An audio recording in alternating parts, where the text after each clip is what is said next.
ਗੁਰਬਾਣੀ ਸ਼ਬਦ ਵਿਚਾਰ। ਅੱਜ ਦੇ ਅੰਮ੍ਰਿਤਮਈ ਬਚਨਾਂ ਦਾ ਪਾਠ ਭਾਈ ਸਾਹਿਬ ਜੀ ਪਾਸੋਂ ਸਰਵਨ ਕੀਤਾ। ਪਵਿੱਤਰ ਬਾਣੀ ਸ਼ਬਦ ਦੀ ਵਿਚਾਰ ਨਾਲ ਸਾਂਝ ਪਾਉਣ ਲਈ ਜੋ ਸਮਾਂ ਪ੍ਰਾਪਤ ਹੋ ਰਿਹਾ ਹੈ, ਮਨ ਬਿਰਤੀਆਂ ਨੂੰ ਇਕਾਗਰ ਕਰਦੇ ਹੋਏ ਨਮਾਣੇ ਜੇ ਹੋ ਕੇ ਚਵਰ ਛਤਰ ਤਖਤ ਦੇ ਮਾਲਕ ਧੰਨ ਗੁਰੂ ਗ੍ਰੰਥ ਸਾਹਿਬ ਮਹਾਰਾਜ ਜੀ ਦੇ ਪਾਵਨ ਚਰਨਾਂ 'ਚ ਜੁੜਨ ਦਾ ਯਤਨ ਕਰੀਏ।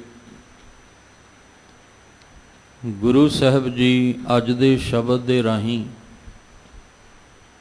ਜੋ ਸਾਨੂੰ ਮਨੁੱਖੀ ਦੁਨਿਆਵੀ ਜੀਵਾਂ ਨੂੰ ਸਮਝਾਉਣਾ ਚਾਹੁੰਦੇ ਨੇ,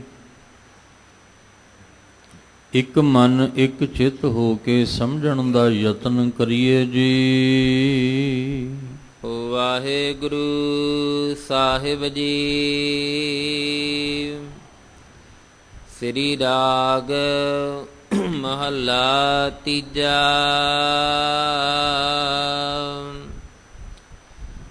ਭਾਈ ਰੇ ਜਗ ਦੁਖੀਆ ਦੂਜੈ ਪਾਏ,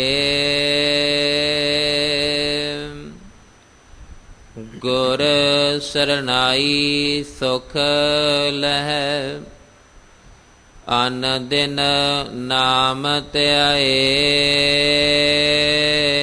ਰਹਾਉ। ਆਪ ਜੀ ਰੋਜ਼ਾਨਾ ਇਸ ਅਸਥਾਨ ਤੋਂ ਲੜੀਵਾਰ ਗੁਰ ਸ਼ਬਦ ਵਿਚਾਰ ਦਾ ਲਾਹਾ ਪ੍ਰਾਪਤ ਕਰਦੇ ਆ ਰਹੇ ਹੋ। ਧੰਨ ਧੰਨ ਗੁਰੂ ਅਮਰਦਾਸ ਪਾਤਸ਼ਾਹ ਜੀ, ਸਤਿਗੁਰੂ ਜੀ ਵੱਲੋਂ ਉਚਾਰਨ ਕੀਤਾ ਹੋਇਆ ਪਾਵਨ ਸ਼ਬਦ ਸ਼੍ਰੀ ਰਾਗ ਦੇ ਅੰਦਰ ਜੋ ਆਪ ਜੀ ਨੇ ਸਰਵਨ ਕੀਤਾ, ਸ਼ਬਦ ਦਾ ਕੇਂਦਰੀ ਭਾਵ ਜੋ ਰਹਾਉ, ਰਹਾਉ ਦਾ ਮਤਲਬ ਹੈ ਠਹਿਰਨਾ, ਔਰ ਪਾਵਨ ਬਚਨ ਨੂੰ ਸਮਝ ਕੇ ਫਿਰ ਅੱਗੇ ਨੂੰ ਚੱਲਣਾ। ਕੇਂਦਰੀ ਭਾਵ ਵਿੱਚ ਗੁਰੂ ਅਮਰਦਾਸ ਮਹਾਰਾਜ ਜੀ ਕਿਰਪਾ ਕਰਦੇ ਨੇ, ਸਰਬ ਸਾਂਝੇ ਤੌਰ ਤੇ ਹਰ ਇੱਕ ਨੂੰ ਸੰਬੋਧਨ ਕਰਦਿਆਂ ਹੋਇਆਂ ਆਖਦੇ ਨੇ, ਭਾਈ ਰੇ ਜਗ ਦੁਖੀਆ ਦੂਜੇ ਭਾਏ। ਇਹ ਜਗਤ ਜਿਹੜਾ ਇਹ ਸਾਰਾ ਹੀ ਦੁਖੀ ਹੈ। ਦੂਜੇ ਭਾਏ ਦਾ ਅਰਥ ਹੈ ਇੱਕ ਅਕਾਲ ਪੁਰਖ ਪਰਮੇਸ਼ਵਰ ਦੇ ਨਾਲੋਂ ਆਪਣੀ ਪ੍ਰੀਤ ਦੀ ਤੰਦ ਨੂੰ ਤੋੜ ਕੇ ਨਿਰੰਕਾਰ ਨੂੰ ਛੱਡ ਕੇ ਸੰਸਾਰ ਦੇ ਨਾਲ ਪਿਆਰ ਪਾਉਣਾ। ਜਿਹੜਾ ਸੰਸਾਰ ਦਾ ਮੋਹ ਪਿਆਰ ਹੈ, ਇਹ ਸਾਨੂੰ ਬਾਹਰੋਂ ਤਾਂ ਸੁੱਖ ਦੇ ਸਕਦਾ ਹੈ, ਪਰ ਸਾਨੂੰ ਅੰਦਰੋਂ ਇਹਦਾ ਕੋਈ ਸੁੱਖ ਨਹੀਂ। ਮਨ ਆਤਮਿਕ ਤਲ ਤੇ ਜਿਹੜਾ ਦੁੱਖ ਹੈ, ਉਹ ਸਾਨੂੰ ਦੂਜੇ ਭਾਏ ਦੇ ਵਿੱਚੋਂ ਦੀ ਨਹੀਂ ਮਿਲਣਾ। ਦੂਜਾ ਭਾਏ ਦਾ ਮਤਲਬ ਹੈ ਦੁਬਦਾ ਦੇ ਵਿੱਚ। ਅਸੀਂ ਸੁੱਖ ਲੈਣਾ ਨਿਰੰਕਾਰ ਤੋਂ ਹੈ, ਪਰ ਜੋ ਅੰਦਰ ਦੁਚਿੱਤਾਪਨ ਬਣ ਗਿਆ, ਉਹਨੇ ਭਰਮ ਪਾ ਦਿੱਤਾ ਕਿ ਸੁੱਖ ਸੰਸਾਰ ਦੇ ਵਿੱਚ ਹੈ। ਪਰ ਗੁਰੂ ਸਾਹਿਬ ਕਹਿੰਦੇ ਨਹੀਂ, ਇਹ ਜਗਤ ਜਿਹੜਾ ਸੰਸਾਰ ਦੇ ਨਾਲ ਮੋਹ ਪਾ ਕੇ ਹਰ ਕੋਈ ਜੀਵ ਜਿਹੜਾ ਉਹ ਦੁਖੀ ਹੈ।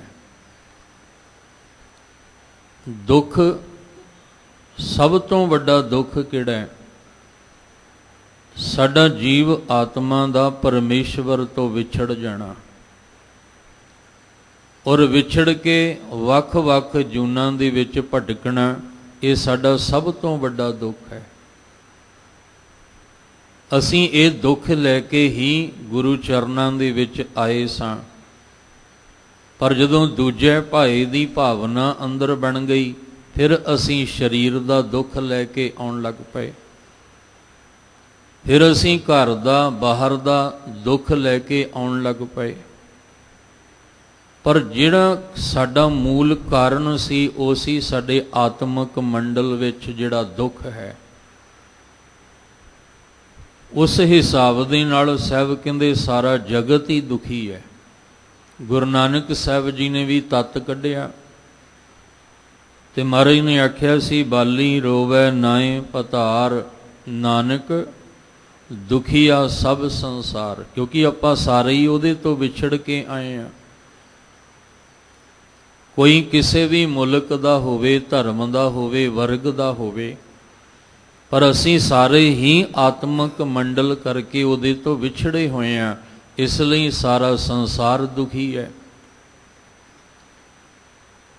ਔਰ ਜੇ ਅਸੀਂ ਦੁਨਿਆਵੀ ਤਲ ਤੇ ਵੀ ਗੱਲ ਕਰੀਏ ਤੇ ਜਿਹੜਾ ਸਾਨੂੰ ਸੁਖੀ ਨਜ਼ਰ ਆਉਂਦਾ ਨਾ, ਵੀ ਇਹਦੇ ਕੋਲ ਧਨ ਬਹੁਤ ਹੈ, ਪਦਾਰਥ ਬਹੁਤ ਨੇ, ਕਿਸੇ ਚੀਜ਼ ਦੀ ਕਮੀ ਨਹੀਂ ਹੈ, ਅਸੀਂ ਆਸ ਰੱਖ ਕੇ ਜੇ ਉਹਦੇ ਕੋਲ ਜਾਵਾਂਗੇ ਵੀ ਆਹ ਬੰਦਾ ਸੁਖੀ ਬਹੁਤ ਹੈ ਤੇ ਮੈਂ ਇਹਨੂੰ ਆਪਣਾ ਦੁੱਖ ਸੁਣਾਵਾਂ, ਪਤਾ ਉਦੋਂ ਲੱਗਦਾ ਹੈ ਜਦੋਂ ਅਸੀਂ ਇੱਕ ਸੁਣਾਉਂਦੇ ਹਾਂ, ਅਗਲਾ ਆਪਣਾ 4 ਦੁੱਖ ਸੁਣਾਉਂਦਾ ਹੈ।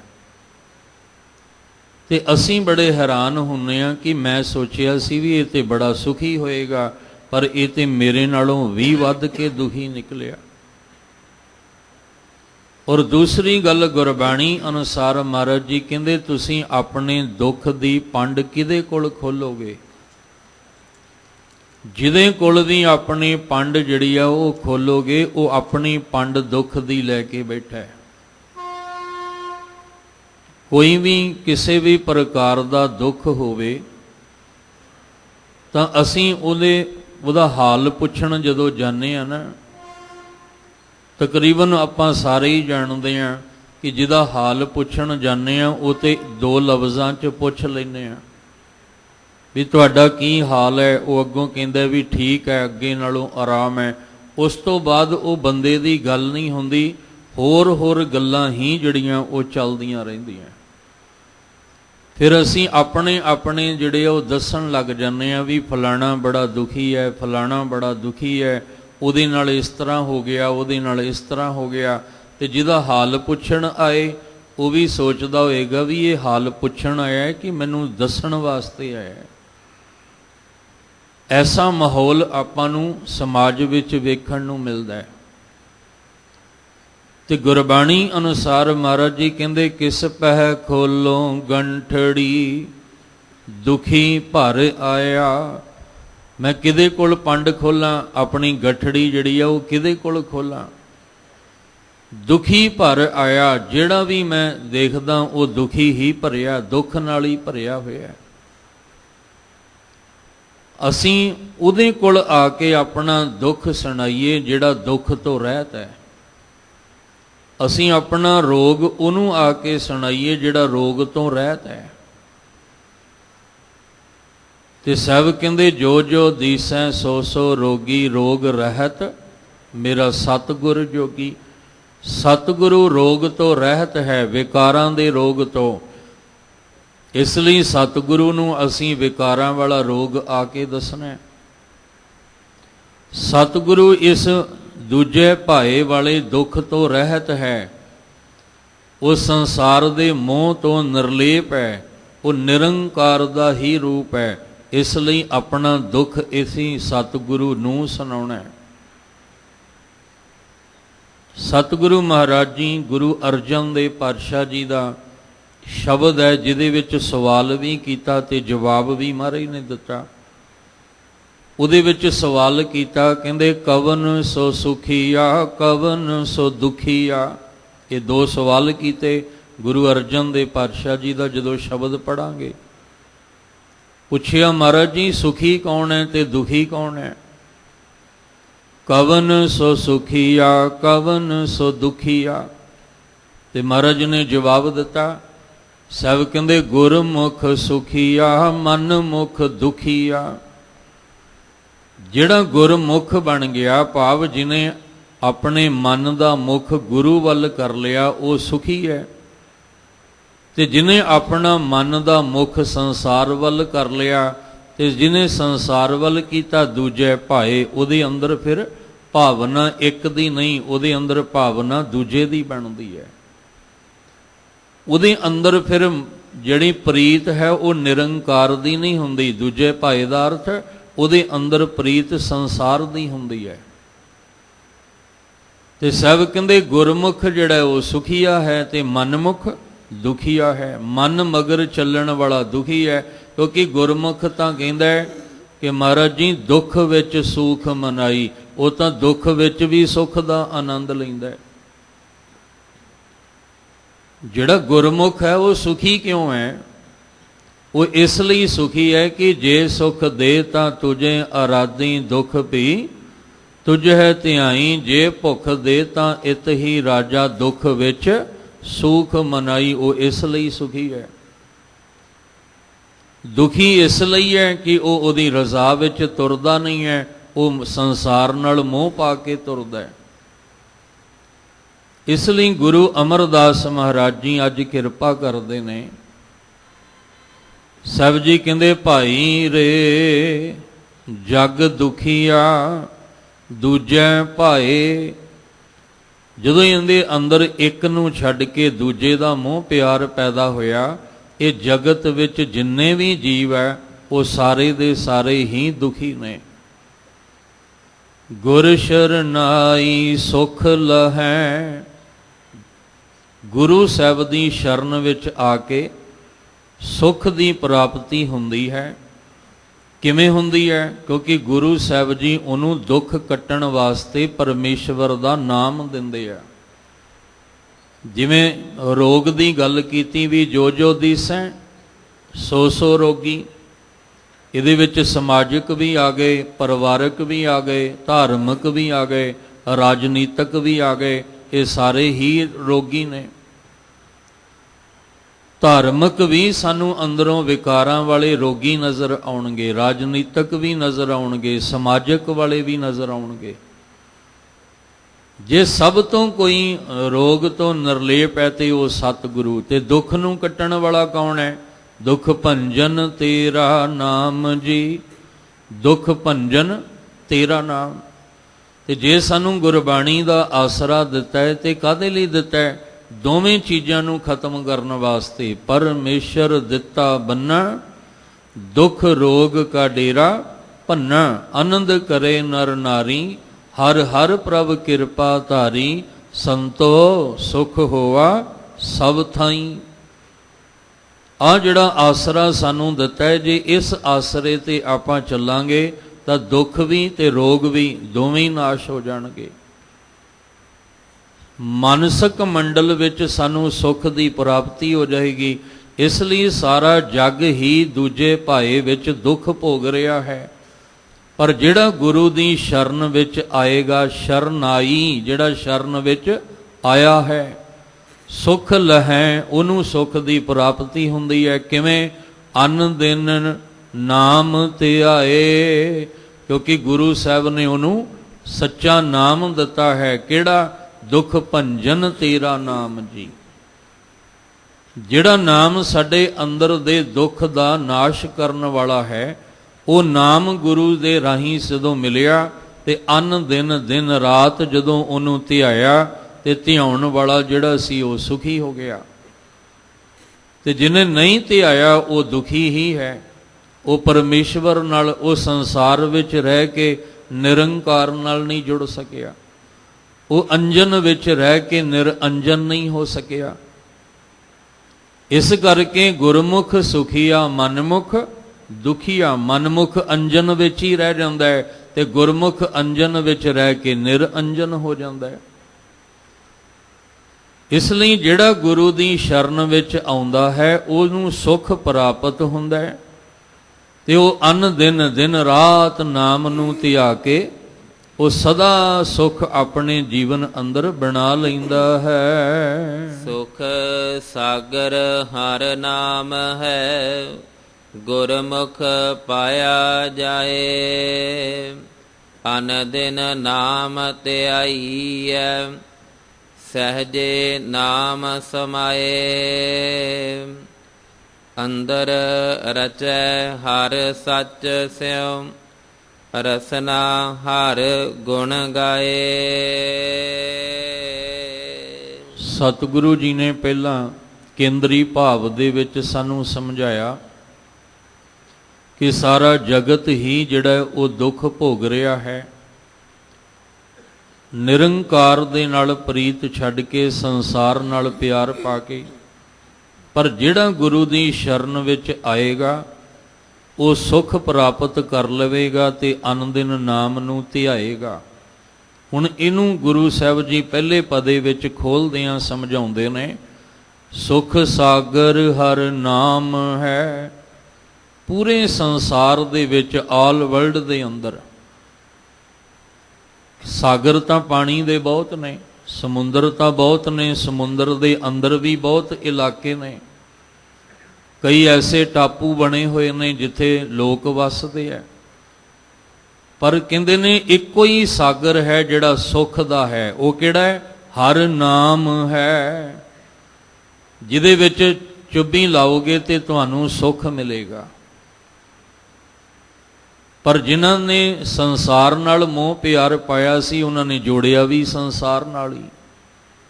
ਉਹਨਾਂ ਨੇ ਬਾਹਰ ਦੇ ਤੀਰਥਾਂ ਨਾਲ ਹੀ ਜੋੜਿਆ ਵੀ ਬਾਹਰੋਂ ਤੁਸੀਂ ਫਲਾਣੀ ਤੀਰਥ ਤੇ ਜਾਓ, ਉਹਦਾ ਬੜਾ ਵੱਡਾ ਮਹਾਤਮ ਹੈ। ਇਸ ਮਹੀਨੇ ਜਾ ਕੇ ਤੁਸੀਂ ਇਸ਼ਨਾਨ ਕਰੋਗੇ, ਬੜਾ ਵੱਡਾ ਫਲ ਮਿਲੇਗਾ। ਠੀਕ ਹੈ, ਲੋਕ ਜਾ ਰਹੇ ਨੇ, ਇਸ਼ਨਾਨ ਕਰ ਰਹੇ ਨੇ, ਪਰ ਕੀ ਅੰਦਰ ਦਾ ਦੁੱਖ ਅਸੀਂ ਮਿਟਾ ਕੇ ਆ ਰਹੇ ਹਾਂ? ਦੁਖੀ ਜਾ ਰਹੇ ਹਾਂ, ਦੁਖੀ ਹੀ ਵਾਪਸ ਆ ਰਹੇ ਹਾਂ। ਚਿੰਤਤ ਜਾ ਰਹੇ ਹਾਂ, ਚਿੰਤਤ ਹੀ ਵਾਪਸ ਆ ਰਹੇ ਹਾਂ। ਇਸ ਲਈ ਮਹਾਰਾਜ ਕਹਿੰਦੇ ਇੱਕੋ ਹੀ ਸਾਗਰ ਹੈ, ਸਮੁੰਦਰ ਸੁੱਖ ਦਾ, ਉਹ ਹੈ ਹਰ ਨਾਮ ਹੈ। ਉਹ ਹਰੀ ਦੇ ਨਾਮ ਦਾ ਸਮੁੰਦਰ ਹੈ, ਹਰੀ ਦੇ ਨਾਮ ਦਾ ਸਾਗਰ ਹੈ। ਪਰ ਉਹ ਸਾਗਰ ਮਿਲੇਗਾ ਕਿਵੇਂ? ਉਹ ਸਮੁੰਦਰ ਮਿਲੇਗਾ ਕਿਵੇਂ? ਗੁਰਮੁਖ ਪਾਇਆ ਜਾਏ। ਗੁਰੂ ਦੇ ਦੁਆਰਾ ਸੁੱਖ ਦਾ ਸਾਗਰ ਪਾਇਆ ਜਾ ਸਕਦਾ ਹੈ। ਗੁਰੂ ਦੇ ਦੁਆਰਾ ਹੀ ਉਸ ਸੁੱਖ ਦੇ ਸਾਗਰ ਭਾਵ ਹਰੀ ਦੇ ਨਾਮ ਦੀ ਪ੍ਰਾਪਤੀ ਹੈ। ਗੁਰੂ ਤੋਂ ਬਿਨਾਂ ਨਹੀਂ। ਅਨ ਦਿਨ ਨਾਮ ਧਿਆਈਐ। ਸਭ ਕਹਿੰਦੇ ਗੁਰੂ ਵਾਲੇ ਬਣੋ, ਭਾਵ ਗੁਰੂ ਦੇ ਦਰ ਤੇ ਆਓ, ਆ ਕੇ ਗੁਰੂ ਦੇ ਦਰ ਤੇ ਨਾਮ ਦੀ ਦਾਤ ਮੰਗੋ। ਤੇ ਨਾਮ ਦੀ ਦਾਤ ਮੰਗਣ ਦਾ ਵੀ ਤਰੀਕਾ ਦੱਸਿਆ ਸੀ। ਹਮ ਭੀਖਕ ਭਿਖਾਰੀ ਤੇਰੇ, ਤੂੰ ਨਿਜ ਪਤ ਹੈ ਦਾਤਾ। ਹੋ ਦਇਆਲ ਨਾਮ ਦੇਹੋ, ਮੰਗਤ ਜਨ ਕੋ ਸਦਾ ਰਹੋ ਰੰਗ ਰਾਤਾ। ਐਸੇ ਨਾਮ ਦੀ ਬਖਸ਼ਿਸ਼ ਕਰੋ ਕਿ ਸਦਾ ਰਹੋ ਰੰਗ ਰਾਤਾ। ਮੈਂ ਸੱਚੇ ਨਾਮ ਦੇ ਵਿੱਚ ਸਦਾ ਰੰਗਿਆ ਰਵਾਂ, ਭਾਵੇਂ ਦਿਨ ਹੋਵੇ ਤੇ ਭਾਵੇਂ ਰਾਤ ਹੋਵੇ, ਦੁੱਖ ਸੁੱਖ ਖੁਸ਼ੀ ਗਮ ਦਾ ਸਮਾਂ ਹੋਵੇ, ਪਰ ਮੈਂ ਅੰਦਰੋਂ ਸੱਚੇ ਨਾਮ ਦੇ ਰੰਗ ਵਿੱਚ ਰੰਗਿਆ ਰਵਾਂ। ਸਭ ਕਹਿੰਦੇ ਉਹ ਸੱਚਾ ਜਿਹੜਾ ਨਾਮ ਦਾ ਸਮੁੰਦਰ ਹੈ ਸੁੱਖ ਦਾ, ਜਿਹਦੇ ਵਿੱਚ ਸੁੱਖ ਹੀ ਸੁੱਖ ਨੇ, ਉਹ ਤਾਂ ਮਿਲੇਗਾ ਜੇ ਗੁਰੂ ਦੇ ਦਰ ਤੇ ਆਪਾਂ ਆਵਾਂਗੇ। ਗੁਰਮੁਖ, ਗੁਰੂ ਦੇ ਦੁਆਰਾ, ਗੁਰੂ ਦੀ ਕਿਰਪਾ ਨਾਲ ਪਾਇਆ ਜਾਏ, ਇਹ ਹਰੀ ਦਾ ਨਾਮ ਮਿਲਣਾ ਹੈ। ਅਨ ਦਿਨ ਨਾਮ ਧਿਆਈਐ। ਤੇ ਗੁਰੂ ਰਾਹੀਂ ਨਾਮ ਦੀ ਦਾਤ ਲੈ ਕੇ ਉਹਨੂੰ ਦਿਨ ਰਾਤ ਫਿਰ ਤੁਸੀਂ ਧਿਆਓਗੇ। ਸਹਿਜੇ ਨਾਮ ਸਮਾਏ। ਤੁਹਾਡੇ ਅੰਦਰ ਸਹਿਜ ਅਡੋਲਤਾ ਅੰਦਰ ਬਣੇਗੀ। ਜਦੋਂ ਤੁਹਾਡੇ ਅੰਦਰ ਮਨ ਵਿੱਚ ਅਡੋਲਤਾ ਬਣੇਗੀ, ਫਿਰ ਤੁਹਾਡੇ ਅੰਦਰ ਨਾਮ ਜਿਹੜਾ ਹੈ ਉਹ ਸਮਾ ਜਾਏਗਾ। ਹਜੇ ਤੇ ਉੱਤੋਂ ਹੀ ਬਾਣੀ ਦਾ ਪਾਠ ਹੋ ਰਿਹਾ, ਉੱਤੋਂ ਹੀ ਨਿਤਨੇਮ ਹੋ ਰਿਹਾ, ਪਰ ਜਿਸ ਦਿਨ ਅਸੀਂ ਮਨ ਕਰਕੇ ਪਰਮੇਸ਼ਵਰ ਦੇ ਨਾਮ ਨਾਲ ਜੁੜ ਜਾਾਂਗੇ ਤੇ ਸਾਡੇ ਅੰਦਰ ਸਹਿਜ ਟਿਕਾ ਆਏਗਾ। ਮਨ ਹਰ ਵੇਲੇ ਡੋਲਦਾ ਹੈ, ਅਡੋਲ ਹੋ ਜਾਏਗਾ। ਮਨ ਹਰ ਵੇਲੇ ਚਿੰਤਤ ਰਹਿੰਦਾ ਹੈ, ਅਚਿੰਤ ਹੋ ਜਾਏਗਾ। ਮਨ ਨੂੰ ਫਿਕਰ ਲੱਗਾ ਰਹਿੰਦਾ ਹੈ, ਬੇਫਿਕਰ ਹੋ ਜਾਏਗਾ ਮਨ। ਤੇ ਜਦੋਂ ਮਨ ਟਿਕ ਗਿਆ, ਫਿਰ ਨਾਮ ਸਮਾਏ। ਇਹ ਨਾਮ ਅੰਦਰ ਸਮਾ ਜਾਏਗਾ। ਹਜੇ ਨਾਮ ਸਮਾ ਨਹੀਂ ਰਿਹਾ ਤੇ ਮਨ ਟਿਕ ਨਹੀਂ ਰਿਹਾ। ਇਸ ਕਰਕੇ ਬਾਣੀ ਪੜ੍ਹਨ ਵਾਲਾ ਕਹਿੰਦਾ ਬਾਣੀ ਬੜੀ ਪੜ੍ਹੀ ਸੀ, ਪਰ ਸੁੱਖ ਤਾਂ ਮਿਲਿਆ ਨਹੀਂ।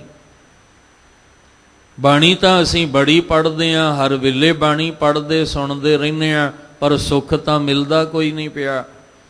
ਸਭ ਕਹਿੰਦੇ ਤੂੰ ਬਾਣੀ ਹਜੇ ਤਨ ਕਰਕੇ ਹੀ ਪੜ੍ਹਦਾ ਪਿਆ। ਜਿਸ ਦਿਨ ਮਨ ਕਰਕੇ ਪੜ੍ਹਨ ਲੱਗ ਜਾਏਗਾ, ਉਸ ਦਿਨ ਤੈਨੂੰ ਫਰਕ ਵੀ ਨਜ਼ਰ ਆਉਣ ਲੱਗ ਜਾਏਗਾ।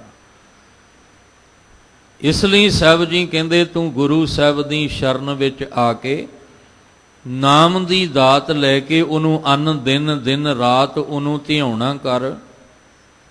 ਦਿਨ ਰਾਤ ਦਾ ਮਤਲਬ ਹੈ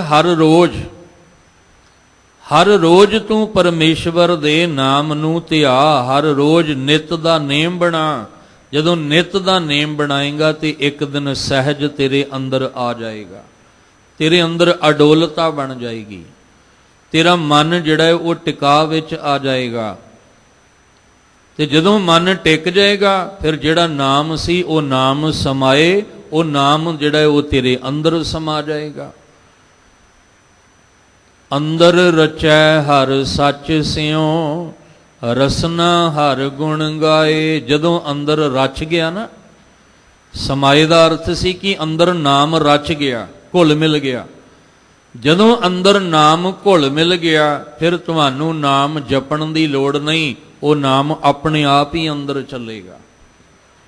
ਫਿਰ ਤੁਹਾਨੂੰ ਅੱਖਾਂ ਰਾਹੀਂ ਪੜਨ ਦੀ ਲੋੜ ਨਹੀਂ, ਕੰਨਾਂ ਰਾਹੀਂ ਸੁਣਨ ਦੀ ਲੋੜ ਨਹੀਂ, ਆ ਜ਼ੁਬਾਨ ਰਾਹੀਂ ਬੋਲਣ ਦੀ ਲੋੜ ਨਹੀਂ। ਫਿਰ ਅੰਦਰ ਰਚਿਆ ਹੋਇਆ ਘੁਲਿਆ ਹੋਇਆ ਨਾਮ ਆਪਣੇ ਆਪ ਚੱਲੇਗਾ ਤੇ ਤੁਹਾਡੀ ਮਨ ਰੂਪੀ ਰਸਨਾ ਉਹਦੇ ਗੁਣ ਆਪਣੇ ਆਪ ਨੇ, ਉਹਦੇ ਗੁਣ ਆਪਣੇ ਆਪ। ਫਿਰ ਅੰਦਰ ਦੀ ਰਸਨਾ ਤੋਂ ਉਹਦੇ ਗੁਣ ਆਪਣੇ ਆਪ ਚੱਲਦੇ ਰਹਿਣਗੇ। ਬਾਹਰ ਦੀ ਰਸਨਾ ਨਾ ਵੀ ਚੱਲੇ ਪਰ ਅੰਦਰ ਦੀ ਰਸਨਾ ਜਿਹੜੀ ਮਨ ਕਰਕੇ ਹੈ ਉਹਦੇ ਗੁਣ ਹਰ ਵੇਲੇ ਗਾਉਂਦੀ ਰਹੇਗੀ। ਪਰ ਕਰਨਾ ਕੀ ਹੈ? ਅੰਦਰ ਰਚੈ ਹਰ ਸੱਚ ਸਿਉ।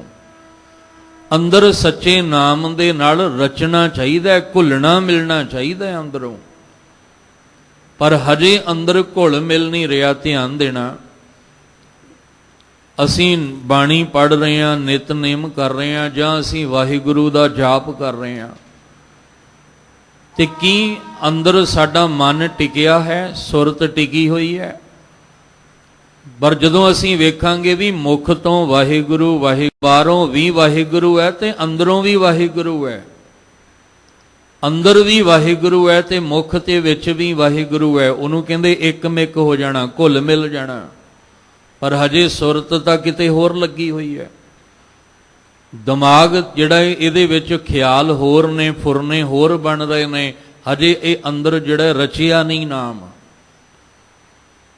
ਜਿਸ ਦਿਨ ਸਾਹਿਬ ਕਹਿੰਦੇ ਤੁਹਾਡੇ ਅੰਦਰ ਨਾਮ ਰਚ ਮਿਚ ਜਾਏਗਾ, ਸੱਚੇ ਨਾਮ ਵਿੱਚ ਘੁਲ ਮਿਲ ਜਾਓਗੇ ਤੁਸੀਂ, ਫਿਰ ਰਸਨਾ ਹਰ ਗੁਣ ਗਾਏ। ਫਿਰ ਆ ਬਾਹਰ ਦੀ ਰਸਨਾ ਨਹੀਂ, ਫਿਰ ਤੁਹਾਡੇ ਮਨ ਦੀ ਰਸਨਾ ਉਹਦੇ ਗੁਣ ਗਾਏਗੀ, ਕਿਉਂਕਿ ਗੁਣ ਤਾਂ ਮਨ ਨੇ ਗਾਉਣੇ ਨੇ। ਆ ਬਾਹਰ ਦੀ ਜਿਹੜੀ ਜੀਭ ਹੈ ਇਹ ਤਾਂ ਗੁਣ ਗਾ ਹੀ ਰਹੀ ਹੈ। ਬਾਹਰ ਦੀ ਜੀਭਾ ਤੇ ਪਤਾ ਨਹੀਂ ਕਿੰਨੀ ਵਾਰ ਦਿਹਾੜੀ ਵਿੱਚ ਰਿਪੀਟ ਕਰ ਰਹੀ ਹੈ। ਬੜੀ ਵਾਰ ਆਪ ਜੀ ਨਾਲ ਬਚਨ ਸਾਂਝੇ ਕੀਤੇ ਨੇ ਕਿ ਮਹਾਰਾਜ ਕਹਿੰਦੇ ਰਾਮ ਰਾਮ ਕਰਤਾ ਸਭ ਜਗ ਫਿਰੈ। ਰਾਮ ਨਾ ਪਾਇਆ ਜਾਏ। ਕਿਉਂ ਨਹੀਂ ਪਾਇਆ ਜਾ ਰਿਹਾ? ਕਿਉਂਕਿ ਹਜੇ ਅੰਦਰ ਰਚਿਆ ਨਹੀਂ, ਉਹ ਅੰਦਰ ਹਜੇ ਘੁਲਿਆ ਮਿਲਿਆ ਨਹੀਂ ਹੈ। ਇਸ ਲਈ ਸਾਹਿਬ ਜੀ ਕਹਿ ਰਹੇ ਨੇ, ਕਹਿੰਦੇ ਅੰਦਰ ਰਚੈ ਹਰ ਸੱਚ ਸਿਉ। ਜਿਹੜਾ ਗੁਰੂ ਸਾਹਿਬ ਜੀ ਦੇ ਦਰ ਤੇ ਆ ਕੇ ਸੁੱਖ ਦਾ ਸਾਗਰ ਹਰੀ ਦੇ ਨਾਮ ਨੂੰ ਪ੍ਰਾਪਤ ਕਰ ਲੈਂਦਾ ਹੈ, ਉਹ ਫਿਰ ਅੰਦਰੋਂ ਜਦੋਂ ਦਿਨ ਰਾਤ ਉਹਨੂੰ ਧਿਆਉਂਦਾ ਹੈ, ਧਿਆਉਂਦਿਆਂ ਹੋਇਆ ਉਹਦੇ ਅੰਦਰ ਸਹਿਜ ਅਡੋਲਤਾ ਬਣਦੀ ਹੈ, ਮਨ ਟਿਕਦਾ ਹੈ। ਟਿਕੇ ਹੋਏ ਮਨ ਦੇ ਅੰਦਰ ਅੰਦਰ ਰਚੈ ਹਰ ਸੱਚ ਸਿਉ। ਫਿਰ ਇਹ ਮਨ ਹਰੀ ਦੇ ਸੱਚੇ ਨਾਮ ਦੇ ਵਿੱਚ ਰਚ ਮਿਚ ਜਾਂਦਾ ਹੈ। ਤੇ ਜਦੋਂ ਇਹਦੀ ਮਨ ਰਚ ਮਿਚ ਜਾਏ, ਰਸਨਾ ਹਰ ਗੁਣ ਗਾਏ, ਤੇ ਰਸਨਾ ਫਿਰ ਉਹਦੇ ਹਰ ਵੇਲੇ ਗੁਣ ਗਾਉਂਦੀ ਹੈ। ਫਿਰ ਉਹ ਕਿਸੇ ਹੋਰ ਦੇ ਗੁਣ ਨਹੀਂ ਗਾ ਸਕਦਾ, ਫਿਰ ਉਹ ਇੱਕ ਅਕਾਲ ਪੁਰਖ ਪਰਮੇਸ਼ਵਰ ਦੇ ਹੀ ਗੁਣ ਗਾਉਂਦਾ ਹੈ। ਤੇ ਜਿਹੜਾ ਇੱਕ ਦੇ ਗੁਣ ਗਾਵੇ ਉਹ ਸਦਾ ਸੁਖੀ ਹੈ। ਉਹਦੇ ਅੰਦਰ ਉਹਨੂੰ ਕਦੇ ਦੁੱਖ ਮਹਿਸੂਸ ਹੀ ਨਹੀਂ ਹੁੰਦਾ, ਕਿਉਂਕਿ ਉਹ ਸਦਾ ਲਈ ਸੁੱਖ ਆਪਣੇ ਅੰਦਰ ਬਣਾ ਲੈਂਦਾ ਹੈ, ਪਰਮੇਸ਼ਵਰ ਦੇ ਸੱਚੇ ਨਾਮ ਵਿੱਚ ਲੀਨ ਹੋ ਕੇ। ਪਹਿਲੇ ਪਦੇ ਅੰਦਰ ਗੁਰੂ ਅਮਰਦਾਸ ਮਹਾਰਾਜ ਜੀ ਨੇ ਇਹ ਕਿਰਪਾ ਕਰਕੇ ਸਮਝਾਇਆ ਹੈ। ਸਾਚੇ ਮੈਲ ਨਾ ਲੱਗਈ, ਮਨ ਨਿਰਮਲ ਹਰ ਧਿਆਏ। ਗੁਰਮੁਖ ਸ਼ਬਦ ਪਛਾਣੀਐ, ਹਰ ਅੰਮ੍ਰਿਤ ਨਾਮ ਸਮਾਏ। ਗੁਰ ਗਿਆਨ ਪ੍ਰਚੰਡ ਬਲਾਇਆ, ਅਗਿਆਨ ਅੰਧੇਰਾ ਜਾਏ। ਦੂਸਰੇ ਪਦੇ ਅੰਦਰ ਫਿਰ ਗੁਰੂ ਸਾਹਿਬ ਜੀ ਕਹਿੰਦੇ ਕਿ ਜਦੋਂ ਤੁਸੀਂ ਗੁਰੂ ਕੋਲੋਂ ਹਰੀ ਦੇ ਨਾਮ, ਪਰਮੇਸ਼ਵਰ ਦੇ ਸੱਚੇ ਨਾਮ ਨੂੰ ਪ੍ਰਾਪਤ ਕੀਤਾ, ਤੇ ਪਰ ਗੁਰੂ ਦਾ ਆਸਰਾ ਨਹੀਂ ਆਪਾਂ ਛੱਡਣਾ। ਗੁਰੂ ਸਾਹਿਬ ਦਾ ਆਸਰਾ ਲੈ ਕੇ ਹੀ ਨਾਮ ਨੂੰ ਧਿਆਉਣਾ ਹੈ। ਫਿਰ ਉਸ ਗੁਰੂ ਦੇ ਦਿੱਤੇ ਹੋਏ ਨਾਮ ਦੇ ਵਿੱਚ ਕੀ ਹੋਇਆ? ਗਿਆਨ ਦੀ, ਗੁਰ ਗਿਆਨ, ਗੁਰੂ ਨੇ ਜਿਹੜਾ ਗਿਆਨ ਦਿੱਤਾ ਸੀ ਉਹਦੀ ਪ੍ਰਚੰਡ ਅਗਨੀ ਅੰਦਰ ਬਲ ਪਈ। ਅੰਦਰ ਤੇਜ ਪ੍ਰਤਾਪ, ਤੇਜ ਪ੍ਰਕਾਸ਼ ਉਸ ਨਾਮ ਦਾ ਜਦੋਂ ਹੋਇਆ, ਉਸ ਤੇਜ ਪ੍ਰਤਾਪ, ਤੇਜ ਪ੍ਰਕਾਸ਼ ਵਿੱਚ ਅਗਿਆਨ ਅੰਧੇਰਾ ਜਾਏ। ਜਿਹੜਾ ਅੰਦਰ ਚਾਨਣ ਹੋ ਗਿਆ ਨਾ ਤੇਜ ਪ੍ਰਤਾਪ ਵਾਲਾ, ਉਹਨੇ ਅਗਿਆਨਤਾ ਦਾ ਹਨੇਰਾ ਜੜੋਂ ਹੀ ਖਤਮ ਕਰ ਦਿੱਤਾ। ਬਿਲਕੁਲ ਕਹਿੰਦੇ ਨੇ ਮੂਲ ਤੋਂ ਹੀ, ਮੁੱਢ ਤੋਂ ਹੀ ਹਨੇਰਾ ਜਿਹੜਾ ਬਣਿਆ ਸੀ, ਉਹ ਅੰਦਰੋਂ ਅਗਿਆਨਤਾ ਦਾ ਹਨੇਰਾ ਬਿਲਕੁਲ ਹੀ ਉੱਕਾ ਹੀ ਅੰਦਰੋਂ ਮੁਕਾ ਦਿੱਤਾ। ਤੇ ਜਦੋਂ ਅੰਦਰੋਂ ਮੁਕਾਇਆ ਤੇ ਜਿਹੜੀ ਅੰਦਰ ਪਾਪ ਦੀ ਮੈਲ ਸੀ ਉਹ ਸੜ ਕੇ ਸਵਾਹ ਹੋ ਗਈ। ਅਸੀਂ ਵੇਖਦੇ ਹਾਂ ਨਾ, ਸੂਰਜ ਆ ਜੇਠ ਹਾੜ ਵਿੱਚ ਕਿੰਨੀ ਤਪਸ਼ ਹੁੰਦੀ ਹੈ, ਤੇ ਕਈ ਵਾਰੀ ਟੈਂਪਰੇਚਰ ਇੰਨਾ ਵੱਧ ਜਾਂਦਾ ਹੈ ਕਿ 50 ਤੋਂ 20 ਡਿਗਰੀ ਤੋਂ ਟੱਪ ਜਾਏ। ਤੇ ਫਿਰ ਕਈ ਵਾਰ ਐਸਾ ਹੁੰਦਾ ਹੈ ਕਿ ਉਹਦੀ ਤੇਜ ਪ੍ਰਤਾਪ ਦੇ ਨਾਲ ਕਈ ਵਾਰ ਐਸਾ ਖਤਰਾ ਪੈਦਾ ਹੁੰਦਾ ਹੈ ਕਿ ਅੱਗ ਵੀ ਲੱਗ ਸਕਦੀ ਹੈ, ਕਿਉਂਕਿ ਉਹ ਹੈ ਹੀ ਅੱਗ ਦਾ ਗੋਲਾ। ਤੇ ਜਿਹੜਾ ਅੱਗ ਹੈ, ਅੱਗ ਦਾ ਸੁਭਾਅ ਹੁੰਦਾ ਹੈ ਸਾੜ ਦੇਣਾ। ਜਿਹੜਾ ਇਹ ਗਿਆਨ ਹੈ ਨਾ ਗੁਰਬਾਣੀ ਦੇ ਵਿੱਚ, ਇਹ ਸਾਡੇ ਅੰਦਰ ਦੇ ਪਾਪ ਨੂੰ ਸਾੜਨ ਵਾਸਤੇ ਹੈ। ਜਦੋਂ ਅੰਦਰ ਪਾਪ ਸੜ ਜਾਏ ਤੇ ਮਨ ਕੀ ਹੋਏਗਾ? ਮਨ ਸ਼ੁੱਧ ਹੋ ਜਾਏਗਾ। ਜਿਹੜੇ ਅੰਦਰ ਮਤ ਦੇ ਵਿੱਚ ਪਾਪ ਦੀ ਮੈਲ ਭਰੀ ਪਈ ਹੈ, ਇਹ ਗਿਆਨ ਪ੍ਰਚੰਡ ਅਗਨੀ ਜਿਹੜੀ ਹੈ, ਇਹਨੇ ਅੰਦਰ ਦੀ ਉਸ ਮੈਲ ਨੂੰ ਸਾੜ ਕੇ ਰੱਖ ਦੇਣਾ। ਜਦੋਂ ਇਸ ਗਿਆਨ ਪ੍ਰਚੰਡ ਅਗਨੀ ਨਾਲ ਅੰਦਰ ਮਤ ਵਿੱਚੋਂ ਵੀ ਪਾਪ ਦੀ ਮੈਲ ਸੜ ਗਈ, ਮਨ ਵਿੱਚੋਂ ਵੀ ਜਨਮ ਜਨਮ ਦੀ ਮਲ ਸੜ ਗਈ, ਕੀ ਹੋਇਆ? ਅੰਦਰ ਸ਼ੁੱਧਤਾ ਆ ਗਈ। ਜਦੋਂ ਅੰਦਰ ਸ਼ੁੱਧਤਾ ਆ ਗਈ ਤੇ ਹੁਣ ਦੇਖੋ, ਜਿਸ ਸੋਨੇ ਦੇ ਵਿੱਚ ਮਿਲਾਵਟ ਹੋਵੇ ਤੇ ਫਿਰ ਸੁਨਿਆਰਾ ਕੀ ਕਰਦਾ? ਉਹਨੂੰ ਬਾਰ-ਬਾਰ ਅਗਨੀ ਵਿੱਚ ਤਪਾਉਂਦਾ ਹੈ। ਕਿਉਂ ਤਪਾਉਂਦਾ ਹੈ ਉਹਨੂੰ? ਤਾਂ ਕਿ ਉਹਦੇ ਅੰਦਰ ਦੀ ਮੈਲ ਨਿਕਲ ਜਾਏ, ਉਹਦੇ ਅੰਦਰ ਦੀ ਖੋਟ ਨਿਕਲ ਜਾਏ। ਸਭ ਕਹਿੰਦੇ ਜਿਹਦੇ ਅੰਦਰ ਗਿਆਨ ਦੀ ਪ੍ਰਚੰਡ ਅਗਨੀ ਬਲ ਪਈ। ਆਪਾਂ ਜਪਜੀ ਸਾਹਿਬ ਜੀ ਦੀ ਬਾਣੀ ਵਿੱਚ ਗਿਆਨ ਵਾਲੀ ਪੌੜੀ ਨੂੰ ਸਮਝ ਕੇ ਆਏ ਆ। ਗਿਆਨ ਖੰਡ ਮੈਂ ਗਿਆਨ ਪ੍ਰਚੰਡ, ਉਹ ਗਿਆਨ ਖੰਡ ਵਿੱਚ ਪ੍ਰਚੰਡ ਗਿਆਨ ਹੈ। ਆ ਅਧੂਰਾ ਗਿਆਨ ਹੈ ਜਿਹੜਾ ਅਸੀਂ ਬਾਹਰ ਦਾ ਲਿਆ ਹੋਇਆ ਹੈ। ਅਸੀਂ ਬਾਹਰ ਦੇ ਅਧੂਰੇ ਗਿਆਨ ਵਿੱਚ ਹੀ ਅਸੀਂ ਤੁਰ ਰਹੇ ਹਾਂ, ਪਰ ਅਸਲ ਵਿੱਚ ਪੂਰਾ ਗਿਆਨ ਉਦੋਂ ਹੋਣਾ ਜਦੋਂ ਗਿਆਨ ਖੰਡ ਦੇ ਵਿੱਚ ਪ੍ਰਚੰਡ ਗਿਆਨ ਹੋ ਜਾਣਾ। ਪੂਰੀ ਰੋਸ਼ਨੀ, ਪੂਰਾ ਚਾਨਣ, ਜਿੱਥੇ ਹਨੇਰੇ ਦਾ ਨਾਮੋ ਨਿਸ਼ਾਨ ਹੀ ਕੋਈ ਨਹੀਂ ਹੋਣਾ, ਉੱਥੇ ਪੂਰੇ ਤੌਰ ਤੇ ਗਿਆਨ ਹੋ ਜਾਏਗਾ। ਕੋਈ ਭਰਮ, ਕੋਈ ਭੁਲੇਖਾ ਉੱਥੇ ਰਹਿ ਹੀ ਕੋਈ ਨਹੀਂ ਜਾਣਾ, ਜਿੱਥੇ ਗਿਆਨ ਪ੍ਰਚੰਡ ਅਗਨੀ ਬਲ ਪੈਣੀ ਹੈ। ਇਸ ਲਈ ਕਹਿ ਰਹੇ ਆ ਗੁਰੂ ਅਮਰਦਾਸ ਮਹਾਰਾਜ ਜੀ ਕਹਿੰਦੇ ਨੇ, ਗੁਰ ਗਿਆਨ ਪ੍ਰਚੰਡ ਬਲਾਇਆ। ਗੁਰੂ ਨੇ ਗਿਆਨ ਦੀ ਪ੍ਰਚੰਡ ਅਗਨੀ ਜਦੋਂ ਅੰਦਰ ਬਾਲ ਦਿੱਤੀ, ਅਗਿਆਨ ਅੰਧੇਰਾ ਜਾਏ। ਜਿਹੜਾ ਅਗਿਆਨਤਾ ਕਰਕੇ ਅੰਦਰ ਹਨੇਰਾ ਬਣਿਆ ਸੀ, ਉਹ ਹਨੇਰਾ ਅੰਦਰੋਂ ਦੂਰ ਹੋ ਗਿਆ। ਤੇ ਜਦੋਂ ਦੂਰ ਹੋਇਆ, ਸਾਚੇ ਮੈਲ ਨਾ ਲੱਗਈ, ਮਨ ਨਿਰਮਲ ਹਰ ਧਿਆਏ। ਫਿਰ ਉਹ ਸੱਚ ਨਾਲ ਜੁੜ ਗਿਆ ਮਨ। ਜਦੋਂ ਮਨ ਸੱਚ ਨਾਲ ਜੁੜ ਕੇ ਸੱਚ ਨੂੰ ਧਿਆਉਂਦਾ ਹੈ, ਫਿਰ ਸੱਚ ਨੂੰ ਕਦੇ ਮੈਲ ਨਹੀਂ ਲੱਗਦੀ। ਇਹ ਵੀ ਇੱਕ ਦਿਨ ਜ਼ਿਕਰ ਕੀਤਾ ਸੀ ਕਿ ਜਿਹਨੂੰ ਆਪਾਂ ਕਹਿੰਦੇ ਆ ਵੀ ਇਹ ਬੜਾ ਪਵਿੱਤਰ ਹੈ, ਉਹ ਅੱਜ ਪਵਿੱਤਰ ਹੈ, ਕੱਲ ਫਿਰ ਮੈਲਾ ਹੋ ਸਕਦਾ ਹੈ। ਜਿਹੜਾ ਅੱਜ ਪਵਿੱਤਰ ਨਜ਼ਰ ਆ ਰਿਹਾ ਨਾ, ਉਹ ਕੱਲ ਨੂੰ ਮੈਲਾ ਹੋ ਸਕਦਾ ਹੈ। ਪਰ ਜਿਹੜਾ ਪੁਨੀਤ ਹੋ ਗਿਆ, ਉਹ ਮੈਲਾ ਨਹੀਂ ਹੋ ਸਕਦਾ। ਜਿਹੜਾ ਪੁਨੀਤ ਹੋ ਗਿਆ, ਉਹ ਮੈਲਾ ਨਹੀਂ ਹੋ ਸਕਦਾ, ਤੇ ਨਾ ਹੀ ਉਹਨੂੰ ਕੋਈ ਖਤਰਾ, ਕੋਈ ਡਰ ਹੈ ਕਿ ਮੈਂ ਮੈਲਾ ਹੋ ਜਾਵਾਂਗਾ। ਉਹ ਹੋ ਹੀ ਨਹੀਂ ਸਕਦਾ ਜਿਹੜਾ ਪੁਨੀਤ ਹੋ ਗਿਆ। ਹਾਂ, ਜਿਹੜਾ ਪਵਿੱਤਰ ਹੈ ਉਹਨੂੰ ਡਰ ਹੈ ਕਿ ਕਿਤੇ ਫਿਰ ਮੈਲਾ ਨਾ ਹੋ ਜਾਵਾਂ। ਪੁਨੀਤ ਹੋਣ ਵਾਸਤੇ ਸਾਨੂੰ 3 ਵਾਰ ਜਿਹੜਾ ਹੈ ਉਹ ਆਪਣੇ ਮਨ ਨੂੰ ਪਵਿੱਤਰ ਕਰਨਾ ਪੈਣਾ ਹੈ। 3 ਵਾਰ ਇਸ ਪ੍ਰਚੰਡ ਅਗਨੀ ਵਿੱਚੋਂ ਮਨ ਨੂੰ ਲੰਘਾਉਣਾ ਪੈਣਾ ਹੈ। ਵੈਸੇ ਤਾਂ ਕਹਿੰਦੇ ਸੁਨਿਆਰਾ ਸੋਨੇ ਨੂੰ 12 ਵਾਰੀ ਅਗਨੀ ਚੋਂ ਲੰਘਾਉਂਦਾ ਹੈ, ਪਰ ਇੱਥੇ ਮਹਾਰਾਜ ਕਹਿੰਦੇ ਪਵਿੱਤਰ ਪਵਿੱਤਰ ਪਵਿੱਤਰ ਪੁਨੀਤ। ਤੂੰ ਆਪਣੇ ਮਨ ਨੂੰ ਇਸ ਗਿਆਨ ਦੀ ਪ੍ਰਚੰਡ ਅਗਨੀ ਵਿੱਚੋਂ 3 ਵਾਰੀ ਲੰਘਾ। 3 ਵਾਰੀ ਲੰਘਾਏਗਾ, ਪਵਿੱਤਰ ਪਵਿੱਤਰ ਪਵਿੱਤਰ, ਫਿਰ ਪੁਨੀਤ ਹੋ ਜਾਏਗਾ। ਤੇ ਜਿੱਦਨ ਪੁਨੀਤ ਹੋ ਗਿਆ ਫਿਰ ਇਹਨੂੰ ਮੈਲ ਨਹੀਂ ਲੱਗਣੀ। ਫਿਰ ਇਹ ਭਾਵੇਂ ਮਨਮੁਖਾਂ ਦੀ ਸੰਗਤ ਵਿੱਚੋਂ ਵੀ ਹੋ ਕੇ ਆ ਜਾਏ, ਇਹਨੂੰ ਮਨਮੁਖਾਂ ਦਾ ਕੋਈ ਵੀ ਇਹਦਾ ਪ੍ਰਭਾਵ ਇਹਦੇ ਮਨ ਤੇ ਨਹੀਂ ਪੈਣਾ, ਕਿਉਂਕਿ ਇਹ ਸੱਚ ਵਿੱਚ ਲੀਨ ਹੋ ਗਿਆ। ਹੁਣ ਜਿਹੜਾ ਸੱਚ 'ਚ ਲੀਨ ਹੋ ਗਿਆ ਉਹ ਦੁਬਾਰਾ ਮੈਲਾ ਨਹੀਂ ਹੋ ਸਕਦਾ। ਇਸ ਲਈ ਸਤਿਗੁਰੂ ਪਾਤਸ਼ਾਹ ਜੀ ਕਹਿੰਦੇ ਆ ਜਿਹੜਾ ਮੈਲਾ ਹੈ ਉਹਨੂੰ ਤੇ ਉਜਲ ਕਰਨ ਦੀ ਲੋੜ ਹੈ, ਪਰ ਜਿਹੜਾ ਉਜਲ ਹੋ ਗਿਆ ਉਹਨੂੰ ਤੁਸੀਂ ਕੀ ਕਰੋਗੇ? ਜਿਹੜਾ ਬਿਲਕੁਲ ਸ਼ੁੱਧ ਹੋ ਗਿਆ ਉਹਨੂੰ ਦੁਬਾਰਾ ਮੈਲਾ ਨਹੀਂ ਕੀਤਾ ਜਾ ਸਕਦਾ।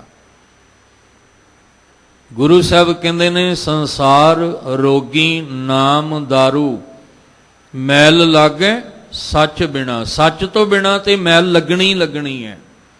ਜਿੱਥੇ ਸੱਚ ਪਰਮੇਸ਼ਵਰ ਦਾ ਨਾਮ ਨਹੀਂ ਹੈ ਨਾ, ਉੱਥੇ ਤਾਂ ਮੈਲ ਲੱਗਣੀ ਹੀ ਲੱਗਣੀ ਹੈ। ਹਾਂ, ਜਿੱਥੇ ਸੱਚ ਹੈ ਉੱਥੇ ਮੈਲ ਲੱਗ ਹੀ ਨਹੀਂ ਸਕਦੀ, ਉੱਥੇ ਮਨ ਮੈਲਾ ਹੋ ਹੀ ਨਹੀਂ ਸਕਦਾ। ਇਸ ਲਈ ਗੁਰੂ ਅਮਰਦਾਸ ਮਹਾਰਾਜ ਜੀ ਕਹਿੰਦੇ ਸਾਚੇ ਮੈਲ ਨਾ ਲੱਗਈ। ਮਨ ਸੱਚੇ ਨਾਮ ਦੇ ਵਿੱਚ ਘੁਲ ਮਿਲ ਗਿਆ, ਮਨ ਇਕਮਿਕ ਹੋ ਗਿਆ ਸੱਚੇ ਨਾਮ ਵਿੱਚ। ਹੁਣ ਉਹ ਜਿਹੜਾ ਮਨ ਸੱਚਾ ਹੋ ਗਿਆ ਨਾ, ਮੈਲ ਨਾ ਲੱਗ ਗਈ, ਉਹਨੂੰ ਹੁਣ ਮੈਲ ਨਹੀਂ ਲੱਗ ਸਕਦੀ। ਮਨ ਨਿਰਮਲ ਹਰਿ ਧਿਆਏ, ਉਹ ਫਿਰ ਨਿਰਮਲ ਪਵਿੱਤਰ ਹੋਇਆ ਮਨ, ਪੁਨੀਤ ਹੋਇਆ ਮਨ, ਫਿਰ ਉੱਥੇ ਹਰੀ ਨੂੰ ਧਿਆਉਂਦਾ ਹੈ। ਹੁਣ ਸਾਡੇ ਧਿਆਉਣ ਵਿੱਚ ਤੇ ਗੁਰੂ ਸਾਹਿਬ ਜੀ ਦੇ ਧਿਆਉਣ ਦੇ ਤਰੀਕੇ ਦੱਸਣ ਵਿੱਚ ਬੜਾ ਫਰਕ ਹੈ। ਜਿਹੜਾ ਗੁਰੂ ਸਾਹਿਬ ਤਰੀਕਾ ਦੱਸਦੇ ਆ ਉਸ ਹਿਸਾਬ ਨਾਲ ਧਿਆਉਣਾ ਤੇ ਸਾਡੇ ਹਿਸਾਬ ਨਾਲ ਧਿਆਉਣ ਵਿੱਚ ਬੜਾ ਫਰਕ ਹੈ। ਅਸੀਂ ਜਿਸ ਹਿਸਾਬ ਨਾਲ ਧਿਆ ਰਹੇ ਹਾਂ ਉਸ ਹਿਸਾਬ ਨਾਲ ਸਾਨੂੰ ਲੱਗਦਾ ਦੁੱਖ ਜਾ ਹੀ ਨਹੀਂ ਰਿਹਾ, ਦੁੱਖ ਆ ਰਿਹਾ ਹੈ। ਦੁੱਖ ਘਟ ਨਹੀਂ ਰਿਹਾ, ਦੁੱਖ ਵੱਧ ਰਿਹਾ ਹੈ। ਪਰ ਜਦੋਂ ਅਸੀਂ ਗੁਰੂ ਦੀ ਮੱਤ ਅਨੁਸਾਰ ਧਿਆਵਾਂਗੇ ਤੇ ਫਿਰ ਦੁੱਖ ਸਾਡੇ ਜੀਵਨ ਵਿੱਚੋਂ ਸਦਾ ਲਈ ਮੁੱਕ ਜਾਏਗਾ। ਫਿਰ ਦੁਬਾਰਾ ਸਮਝਣ ਦਾ ਯਤਨ ਕਰਨਾ। ਦੂਸਰੇ ਪਦੇ ਦੀ ਜਿਹੜੀ ਅਖੀਰਲੀ ਪੰਕਤੀ ਹੈ ਇਹਨੂੰ ਲੈ ਕੇ ਬਾਕੀ ਵਿਚਾਰ ਹੋਣੀ ਹੈ। ਪਹਿਲਾਂ ਵਿਚਾਰ ਆਪਾਂ ਇਸ ਪੰਕਤੀ ਦੀ ਕਰਾਂਗੇ। ਸਾਹਿਬ ਕਹਿੰਦੇ ਗੁਰ ਗਿਆਨ ਪ੍ਰਚੰਡ ਬੁਲਾਇਆ। ਬੁਲਾਇਆ ਮੈਨੇ ਅਗਨੀ ਬਲ ਗਈ ਅੰਦਰ, ਪ੍ਰਚੰਡ ਤੇਜ ਅਗਨੀ ਗਿਆਨ ਦੀ ਜਿਹਦੇ ਅੰਦਰ ਬਲ ਗਈ। ਅਗਿਆਨ ਅੰਧੇਰਾ ਜਾਏ, ਉਹਦੇ ਅੰਦਰੋਂ ਅਗਿਆਨਤਾ ਦਾ ਹਨੇਰਾ ਜਿਹੜਾ ਸੀ ਉਹ ਦੂਰ ਹੋ ਗਿਆ। ਹੁਣ ਜਿਹੜਾ ਅਗਿਆਨਤਾ ਦਾ ਹਨੇਰਾ ਸੀ ਉਹ ਨਾ ਬਾਹਰ ਦੇ ਦੀਵੇ ਦੂਰ ਕਰ ਸਕਦੇ ਸੀ ਤੇ ਨਾ ਸੂਰਜ ਦੀ ਰੋਸ਼ਨੀ ਦੂਰ ਕਰ ਸਕਦੀ। ਹਾਲਾਂਕਿ ਸਭ ਤੋਂ ਤੇਜ ਪ੍ਰਤਾਪ, ਤੇਜ ਅਗਨੀ, ਤੇਜ ਪ੍ਰਕਾਸ਼, ਤੇਜ ਚਾਨਣ ਸੂਰਜ ਦੇ ਕੋਲ ਹੈ। ਪਰ ਜਿਹੜਾ ਸਾਡੇ ਅੰਦਰ ਅਗਿਆਨਤਾ ਦਾ ਹਨੇਰਾ ਨਾ, ਉੱਥੇ ਬਾਹਰ ਦਾ ਸੂਰਜ ਵੀ ਫੇਲ ਹੋ ਜਾਂਦਾ ਹੈ। ਉੱਥੇ ਬਾਹਰ ਦਾ ਇਹ ਚਾਨਣ ਵੀ ਸੂਰਜ ਦਾ ਫੇਲ ਹੋ ਜਾਂਦਾ ਹੈ। ਜੇ ਸੌ ਚੰਦਾ ਉਗਵਹਿ ਸੂਰਜ ਚੜੇ ਹਜ਼ਾਰ, ਇਤੇ ਚਾਨਣ ਹੁੰਦਿਆਂ ਗੁਰ ਬਿਨ ਘੋਰ ਅੰਧਾਰ। ਜੇ ਸੂਰਜ ਦਾ ਚਾਨਣ ਸਾਡੇ ਮਨ ਦੇ ਅਗਿਆਨਤਾ ਦੇ ਹਨੇਰੇ ਨੂੰ ਦੂਰ ਕਰਦਾ ਹੋਵੇ, ਫਿਰ ਕਿਸੇ ਨੂੰ ਵੀ ਨਾਮ ਸਿਮਰਨ ਦੀ ਲੋੜ ਨਹੀਂ। ਫਿਰ ਲੋੜ ਹੀ ਨਹੀਂ, ਕਰ ਬੰਦੇ ਤੂੰ ਬੰਦਗੀ, ਇਹਦੀ ਜ਼ਰੂਰਤ ਹੀ ਨਹੀਂ ਫਿਰ। ਪਰ ਸੱਚ ਤਾਂ ਇਹ ਹੈ ਕਿ ਇੱਕ ਨਹੀਂ ਹਜ਼ਾਰਾਂ ਵੀ ਸੂਰਜ ਹੋਣ ਨਾ, ਤਾਂ ਵੀ ਉਹ ਆ ਜਿਹੜੀ ਗਿਆਨ ਦੀ ਪ੍ਰਚੰਡ ਅਗਨੀ ਗੁਰੂ ਨੇ ਬਾਲਣੀ ਹੈ। ਜਿਹੜਾ ਚਾਨਣ ਗੁਰੂ ਨੇ ਕਰਨਾ ਹੈ ਉਹ ਸੂਰਜ ਨਹੀਂ ਕਰ ਸਕਦਾ। ਇਸ ਲਈ ਸਾਹਿਬ ਕਹਿੰਦੇ ਗੁਰੂ ਸਾਹਿਬ ਨੇ ਜਿਹਦੇ ਅੰਦਰ ਪ੍ਰਚੰਡ ਅਗਨੀ ਗਿਆਨ ਦੀ ਬਾਲ ਦਿੱਤੀ, ਉਹਦੇ ਅੰਦਰੋਂ ਅਗਿਆਨਤਾ ਦਾ ਹਨੇਰਾ ਦੂਰ ਹੋਇਆ। ਜਿਹਦੇ ਅੰਦਰੋਂ ਅਗਿਆਨਤਾ ਦਾ ਹਨੇਰਾ ਨਿਕਲ ਗਿਆ, ਫਿਰ ਉਹ ਸਾਚੇ ਮੈਲ ਨਾ ਲੱਗ ਗਈ। ਉਹ ਫਿਰ ਅੰਦਰੋਂ ਸੱਚੇ ਹੋ ਗਏ, ਸੱਚ ਵਿੱਚ ਜੁੜ ਕੇ ਉਹਨਾਂ ਨੂੰ ਦੁਬਾਰਾ ਫਿਰ ਮੈਲ ਨਹੀਂ ਲੱਗਦੀ। ਮਨ ਨਿਰਮਲ ਹਰਿ ਧਿਆਏ, ਉਹਨਾਂ ਦਾ ਮਨ ਫਿਰ ਨਿਰਮਲ ਹੋ ਕੇ, ਮਲ ਤੋਂ ਰਹਿਤ ਹੋ ਕੇ ਫਿਰ ਹਰੀ ਨੂੰ ਧਿਆਉਂਦਾ ਹੈ। ਸਭ ਕਹਿੰਦੇ ਆ ਜਦੋਂ ਧਿਆਉਣਾ ਤੁਹਾਡਾ ਹੋਏਗਾ ਫਿਰ ਦੁੱਖਾਂ ਤੋਂ ਛੁਟਕਾਰਾ ਮਿਲਣਾ ਹੈ। ਅਸੀਂ ਹਜੇ ਧਿਆ ਰਹੇ ਹਾਂ ਆਪਣੇ ਆਪਣੇ ਤਰੀਕੇ ਨਾਲ। ਬੰਦਾ ਕਹਿੰਦਾ ਵੀ ਚਲੋ ਸਵੇਰੇ ਉੱਠ ਕੇ ਬਾਣੀ ਪੜ੍ਹ ਲਓ ਤੇ ਸੂਰਜ ਚੜ੍ਹਨ ਤੋਂ ਬਾਅਦ ਫਿਰ ਜੋ ਕਿਸੇ ਨੇ ਜਿਵੇਂ ਆਖਿਆ ਤਿਵੇਂ ਤਿਵੇਂ ਜਾ ਕੇ ਫਲਾਣੀ ਫਲਾਣੀ ਥਾਂ ਤੇ ਕਰਮ ਵੀ ਕਰ ਆਓ। ਜਾਂ ਇੱਦਾਂ ਕਹਿ ਲਓ ਕਿ ਅੰਮ੍ਰਿਤ ਵੇਲੇ ਉੱਠ ਕੇ ਬਾਣੀ ਪੜ੍ਹ ਲਓ ਤੇ ਜਦੋਂ ਸੂਰਜ ਨਿਕਲੇ ਤੇ ਸੂਰਜ ਨੂੰ ਪਾਣੀ ਵੀ ਦੇ ਦਿਓ। ਫਿਰ ਸੂਰਜ ਚੜ੍ਹਨ ਤੋਂ ਬਾਅਦ ਫਿਰ ਕਿਸੇ ਨੇ ਦਰਿਆ ਵੱਲ ਨੂੰ ਆਖਿਆ, ਕਿਸੇ ਨੇ ਰੁੱਖ ਵੱਲ ਨੂੰ ਆਖਿਆ, ਕਿਸੇ ਨੇ ਮੜੀ ਵੱਲ ਨੂੰ ਆਖਿਆ, ਉਹ ਵੀ ਜਾਓ। ਪਰ ਮਹਾਰਾਜ ਕਹਿੰਦੇ ਨਹੀਂ, ਇੱਦਾਂ ਨਹੀਂ ਦੁੱਖਾਂ ਤੋਂ ਛੁਟਕਾਰਾ ਹੋਣਾ। ਇਸ ਤਰ੍ਹਾਂ ਤੇਰੀ ਚਿੰਤਾ ਵਧੇਗੀ, ਘਟੇਗੀ ਨਹੀਂ। ਸਗੋਂ ਦੁੱਖ ਤੋਂ ਛੁਟਕਾਰਾ ਉਦੋਂ ਹੋਣਾ ਜਦੋਂ ਤੇਰਾ ਮਨ ਨਿਰਮਲ ਹੋ ਜਾਏਗਾ। ਤੇ ਉਹ ਹੋਏਗਾ ਕਦੋਂ? ਉਹ ਹੋਏਗਾ ਗਿਆਨ ਦੀ ਪ੍ਰਚੰਡ ਅਗਨੀ ਦੇ ਵਿੱਚ। ਜਦੋਂ ਤੇਰਾ ਮਨ ਨਿਰਮਲ ਹੋਏਗਾ ਫਿਰ ਉਹਨੂੰ ਧਿਆਏਗਾ। ਤੇ ਜਦੋਂ ਨਾਮ ਨੂੰ ਧਿਆਏਗਾ ਤਾਂ ਸਭ ਕਹਿੰਦੇ ਗੁਰ ਸ਼ਰਨਾਈ ਸੁਖ ਲਹੈ ਅਨਦਿਨ ਨਾਮ ਧਿਆਏ। ਤੇ ਦੂਸਰੇ ਪਦੇ ਵਿੱਚ ਗੁਰੂ ਸਾਹਿਬ ਮਹਾਰਾਜ ਜੀ ਕਹਿੰਦੇ ਆ, ਸਾਚੇ ਮੈਲ ਨਾ ਲਾਗਈ ਮਨ ਨਿਰਮਲ ਹਰ ਧਿਆਏ। ਗੁਰਮੁਖ ਸ਼ਬਦ ਪਛਾਣੀਐ ਹਰ ਅੰਮ੍ਰਿਤ ਨਾਮ ਸਮਾਏ। ਇਸ ਲਈ ਗੁਰੂ ਦੁਆਰਾ ਖੱਖੇ ਨੂੰ ਸਿਆਰੀ ਗੁਰੂ ਦੇ ਸਨਮੁਖ ਹੋ ਕੇ ਸ਼ਬਦ ਪਛਾਣੀਏ। ਆ ਜਿਹੜਾ ਸ਼ਬਦ ਦਿੱਤਾ ਨਾ ਗੁਰਬਾਣੀ ਵਿੱਚ, ਇਹਨੂੰ ਪਛਾਣਨਾ ਹੈ। ਪਹਿਲਾਂ ਇਹਨੂੰ ਸਮਝਣਾ ਹੈ, ਪਹਿਲਾਂ ਇਹਨੂੰ ਜਾਣਨਾ ਹੈ। ਜਦੋਂ ਤੁਸੀਂ ਸ਼ਬਦ ਨੂੰ ਪਛਾਣ ਲਓਗੇ, ਹਰ ਅੰਮ੍ਰਿਤ ਨਾਮ ਸਮਾਏ, ਤੁਹਾਨੂੰ ਪਤਾ ਲੱਗੇਗਾ ਇਹੀ ਨਾਮ ਹੈ। ਇਸੇ ਨਾਮ ਵਿੱਚ ਅੰਮ੍ਰਿਤ ਦਾ ਰਸ ਸਮਾਇਆ ਹੋਇਆ ਹੈ। ਕਈ ਕਹਿੰਦੇ ਨੇ, ਕਹਿੰਦੇ ਜੀ ਗੁਰੂ ਗ੍ਰੰਥ ਸਾਹਿਬ ਜੀ ਵਿੱਚੋਂ ਸਾਨੂੰ ਨਾਮ ਦੇ ਦਿਓ। ਗੁਰੂ ਗ੍ਰੰਥ ਸਾਹਿਬ ਵਿੱਚੋਂ ਨਾਮ ਕਿਵੇਂ ਮਿਲੇਗਾ? ਕੋਈ ਵੱਖਰਾ ਕੱਢ ਕੇ ਮਿਲੇਗਾ? ਗੁਰੂ ਗ੍ਰੰਥ ਸਾਹਿਬ, ਗੁਰੂ ਸਾਹਿਬ ਦੀ ਸੰਪੂਰਨ ਬਾਣੀ ਹੀ ਸਾਡੇ ਲਈ ਨਾਮ ਹੈ। ਗੁਰੂ ਗ੍ਰੰਥ ਸਾਹਿਬ ਜੀ ਦਾ ਇੱਕ ਇੱਕ ਸ਼ਬਦ ਸਾਡੇ ਵਾਸਤੇ ਨਾਮ ਹੈ। ਹੁਣ ਇੱਥੇ ਮਹਾਰਾਜ ਕੀ ਕਹਿੰਦੇ ਆ? ਕਹਿੰਦੇ ਗੁਰਮੁਖ ਸ਼ਬਦ ਪਛਾਣੀਐ। ਜਦੋਂ ਤੁਸੀਂ ਸ਼ਬਦ ਨੂੰ ਪਛਾਣ ਲਓਗੇ, ਕੀ ਪਛਾਣੋਗੇ? ਹਰ ਅੰਮ੍ਰਿਤ ਨਾਮ ਸਮਾਏ। ਹਰੀ ਦਾ ਨਾਮ ਜਿਹੜਾ ਅੰਮ੍ਰਿਤ ਰਸ ਨਾਲ ਭਰਪੂਰ ਹੈ, ਉਹ ਸ਼ਬਦ ਵਿੱਚ ਸਮਾਇਆ ਹੋਇਆ ਹੈ। ਤੇ ਦੂਜੇ ਪਾਸੇ ਆਪਾਂ ਪੜ੍ਹਦੇ ਹਾਂ, ਅੰਮ੍ਰਿਤ ਬਾਣੀ ਹਰ ਹਰ ਤੇਰੀ, ਸੁਣ ਸੁਣ ਹੋਵੇ ਪਰਮ ਗਤ ਮੇਰੀ। ਜਲਨ 부ਜੀ ਸ਼ੀਤਲ ਹੋਏ ਮਨੁਆ, ਸਤਿਗੁਰ ਕਾ ਦਰਸ਼ਨ ਪਾਏ ਦਿਓ। ਬਾਣੀ ਵਿੱਚ ਹੀ ਅੰਮ੍ਰਿਤ ਰਸ ਹੈ ਤੇ ਬਾਣੀ ਹੀ ਸ਼ਬਦ ਹੈ, ਸ਼ਬਦ ਹੀ ਨਾਮ ਹੈ। ਪਹਿਲੇ ਸਾਨੂੰ ਸ਼ਬਦ ਨੂੰ ਸਮਝਣਾ ਪਏਗਾ। ਜਦੋਂ ਸ਼ਬਦ ਸਮਝ ਵਿੱਚ ਆ ਗਿਆ ਫਿਰ ਪਤਾ ਲੱਗੇਗਾ ਹਰ ਅੰਮ੍ਰਿਤ ਨਾਮ ਸਮਾਏ। ਸ਼ਬਦ ਵਿੱਚ ਹੀ ਨਾਮ ਤੇ ਨਾਮ ਦੇ ਵਿੱਚ ਹੀ ਅੰਮ੍ਰਿਤ ਰਸ ਸਮਾਇਆ ਹੋਇਆ ਹੈ। ਮਨ ਮੁਖ ਮੈਲੇ ਮਲ ਪਰੇ, ਹਉਮੈ ਤ੍ਰਿਸ਼ਨਾ ਵਿਕਾਰ। ਬਿਨ ਸ਼ਬਦ ਮੈਲ ਨਾ ਉਤਰੈ, ਮਰ ਜਮਹਿ ਹੋਏ ਖੁਆਰ। ਤਾਤੁਰ ਬਾਜੀ ਪਲਚ ਰਹੇ, ਨਾ ਉਰਵਾਰ ਨਾ ਪਾਰ। ਹੁਣ ਜਿਹੜੇ ਗੁਰੂ ਸਾਹਿਬ ਕੋਲ ਨਹੀਂ ਆਏ, ਗੁਰਮੁਖ ਨਹੀਂ ਬਣੇ, ਉਹਨਾਂ ਅੰਦਰ ਫਿਰ ਗਿਆਨ ਪ੍ਰਚੰਡ ਬਲਾਇਆ ਦੀ ਖੇਡ ਨਹੀਂ ਬਣੀ। ਉਹਨਾਂ ਅੰਦਰ ਕੀ ਸੀ? ਜਿਹੜੇ ਮਨ ਮਗਰ ਤਾਂ ਚੱਲੇ, ਗੁਰੂ ਦੇ ਮਗਰ ਨਹੀਂ ਚੱਲੇ। ਮਨਮੁਖ ਦੇ ਅੰਦਰ ਫਿਰ ਅਗਿਆਨਤਾ ਦਾ ਹਨੇਰਾ ਜਿਹੜਾ ਸੀ ਉਹ ਬਣਿਆ। ਮਨ ਮੈਲਾ ਸੀ, ਮੈਲ ਦੇ ਨਾਲ ਭਰੇ ਹੋਣ ਕਰਕੇ ਇਹਦੇ ਅੰਦਰ ਤ੍ਰਿਸ਼ਨਾ ਰੂਪੀ ਵਿਕਾਰ ਦਾ ਰੋਗ ਲੱਗ ਗਿਆ। ਕਈ ਵਾਰ ਬੰਦਾ ਕਹਿੰਦਾ ਜੀ ਮੈਂ ਤੇ ਚੰਗਾ ਭਲਾ ਤੰਦਰੁਸਤ ਹਾਂ, ਮੈਨੂੰ ਤੇ ਅੱਜ ਤੱਕ ਕੋਈ ਬਿਮਾਰੀ ਨਹੀਂ ਲੱਗੀ ਸਰੀਰ ਕਰਕੇ। ਮੈਨੂੰ ਤੇ ਅੱਜ ਤੱਕ ਬਹੁਤ ਐਸੇ ਨੇ ਜਿਹੜੇ ਕਹਿੰਦੇ ਆ ਵੀ ਅੱਜ ਤੱਕ ਤੇ ਅਸੀਂ ਦਵਾਈ ਇੱਕ ਗੋਲੀ ਨਹੀਂ ਅੱਜ ਤੱਕ ਖਾ ਕੇ ਵੇਖੀ। ਪਰ ਗੁਰੂ ਸਾਹਿਬ ਕਹਿੰਦੇ ਜੋ ਜੋ ਦਿਸੈ ਸੋ ਸੋ ਰੋਗੀ। ਮੈਨੂੰ ਤੇ ਜਿਹੜਾ ਦਿਸਦਾ ਰੋਗ ਰੋਗੀ ਦਿਸਦਾ। ਉਹ ਕਿਹੜਾ ਰੋਗ ਹੈ?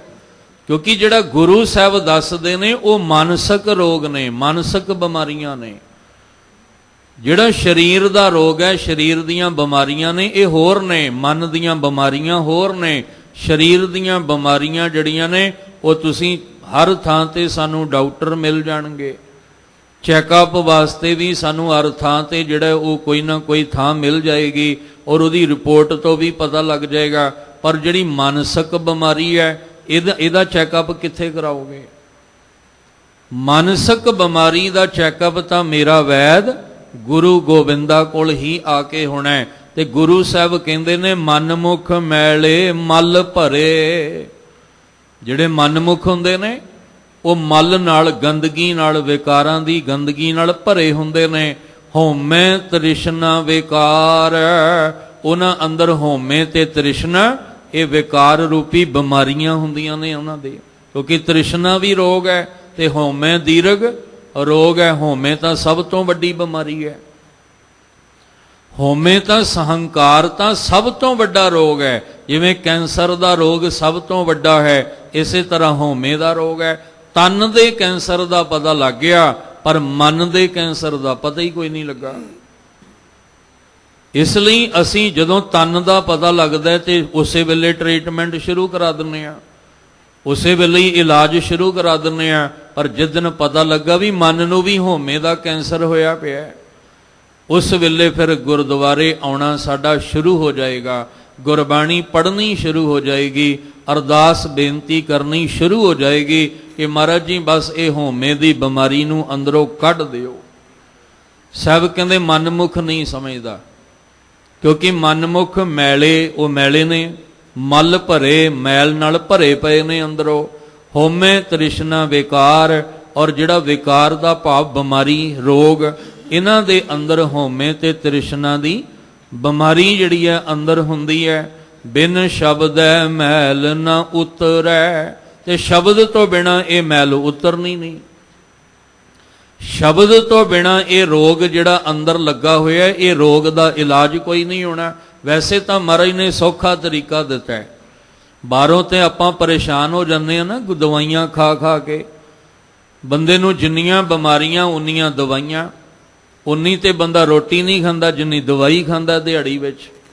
ਤੇ ਕਈ ਦੁਖੀ ਹੋਏ ਪਏ ਨੇ ਦਵਾਈਆਂ ਖਾ ਖਾ ਕੇ।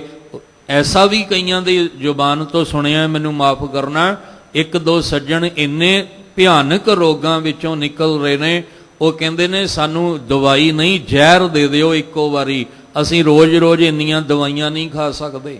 ਐਸੇ ਵੀ ਲੋਕ ਨੇ ਜਿਹੜੇ ਕਹਿੰਦੇ ਇੱਕੋ ਵਾਰੀ ਜ਼ਹਿਰ ਦੇ ਦਿਓ, ਆ ਰੋਜ਼-ਰੋਜ਼ ਇੰਨੀਆਂ ਦਵਾਈਆਂ ਨਹੀਂ ਖਾਧੀਆਂ ਜਾਂਦੀਆਂ ਸਾਡੇ ਕੋਲੋਂ। ਐਸੇ ਵੀ ਭਿਆਨਕ ਰੋਗ ਵਿੱਚੋਂ ਕਈ ਜਿਹੜੇ ਨੇ ਪ੍ਰਾਣੀ ਲੰਘ ਰਹੇ ਨੇ। ਪਰ ਸਤਿਗੁਰੂ ਨੇ ਇੰਨਾ ਸੌਖਾ ਤਰੀਕਾ ਦਿੱਤਾ, ਉਹ ਵੀ ਸਾਨੂੰ ਔਖਾ ਲੱਗਦਾ ਹੈ। ਮਹਾਰਾਜ ਕਹਿੰਦੇ ਜਿੰਨੇ ਵੀ ਮਾਨਸਿਕ ਬਿਮਾਰੀਆਂ ਨੇ, ਜਿੰਨੀਆਂ ਵੀ ਟੋਟਲੀ ਸਾਰੀ ਦੀਆਂ ਸਾਰੀਆਂ, ਇੱਕੋ ਹੀ ਉਹਦੀ ਦਵਾਈ ਤੈਨੂੰ ਦੇ ਦਿੱਤੀ ਹੈ। ਉਹ ਢੰਗ ਨਾਲ, ਤਰੀਕੇ ਨਾਲ ਤੂੰ ਖਾ ਲੈ ਬਸ। ਸਰਬ ਰੋਗ ਕਾ ਔਖਦ ਨਾਮ, ਸਰਬ ਰੋਗ, ਸਾਰੇ ਦੇ ਸਾਰੇ ਜਿੰਨੇ ਰੋਗ ਨੇ ਉਹਨਾਂ ਦਾ ਇੱਕੋ ਹੀ ਦਵਾਈ ਹੈ, ਨਾਮ। ਬਸ ਤੈਨੂੰ ਨਾਮ ਧਿਆਉਣਾ ਆ ਜਾਏ, ਟੋਟਲੀ ਜਿੰਨੀ ਬਿਮਾਰੀਆਂ ਨੇ ਤੇਰੇ ਮਾਨਸਿਕ ਮੰਡਲ 'ਚ ਸਾਰੀਆਂ ਨਿਕਲ ਜਾਣਗੀਆਂ, ਖਤਮ ਹੋ ਜਾਣਗੀਆਂ। ਇਹ ਦਿੱਤਾ ਕਾਹਦੇ ਲਈ ਹੈ? ਫਿਰ ਬੇਨਤੀ ਕਰਾਂ, ਪਰਮੇਸ਼ਰ ਦਿੱਤਾ ਬੰਨਾ, ਦੁੱਖ ਰੋਗ ਕਾ ਡੇਰਾ ਭੰਨਾ। ਮਹਾਰਾਜ ਕਹਿੰਦੇ ਕਿਹੜੇ ਤਰੀਕੇ ਨਾਲ ਤੂੰ ਬਿਮਾਰੀ ਆਪਣੀ ਦੂਰ ਕਰਨਾ ਚਾਹੁੰਦਾ, ਜਿਹੜੇ ਤਰੀਕੇ ਨਾਲ ਕਰਨਾ ਚਾਹੁੰਦਾ ਉਹ ਵੀ ਤਰੀਕਾ ਗੁਰੂ ਗ੍ਰੰਥ ਸਾਹਿਬ ਚੋਂ ਮਿਲ ਜਾਣਾ। ਕਈ ਕਹਿੰਦੇ ਜੀ ਫਲਾਣੇ ਤੀਰਥ ਤੇ ਚੁੱਭੀ ਲਾਉਣ ਨਾਲ ਸਾਰੇ ਰੋਗ ਠੀਕ ਹੋ ਜਾਂਦੇ ਆ।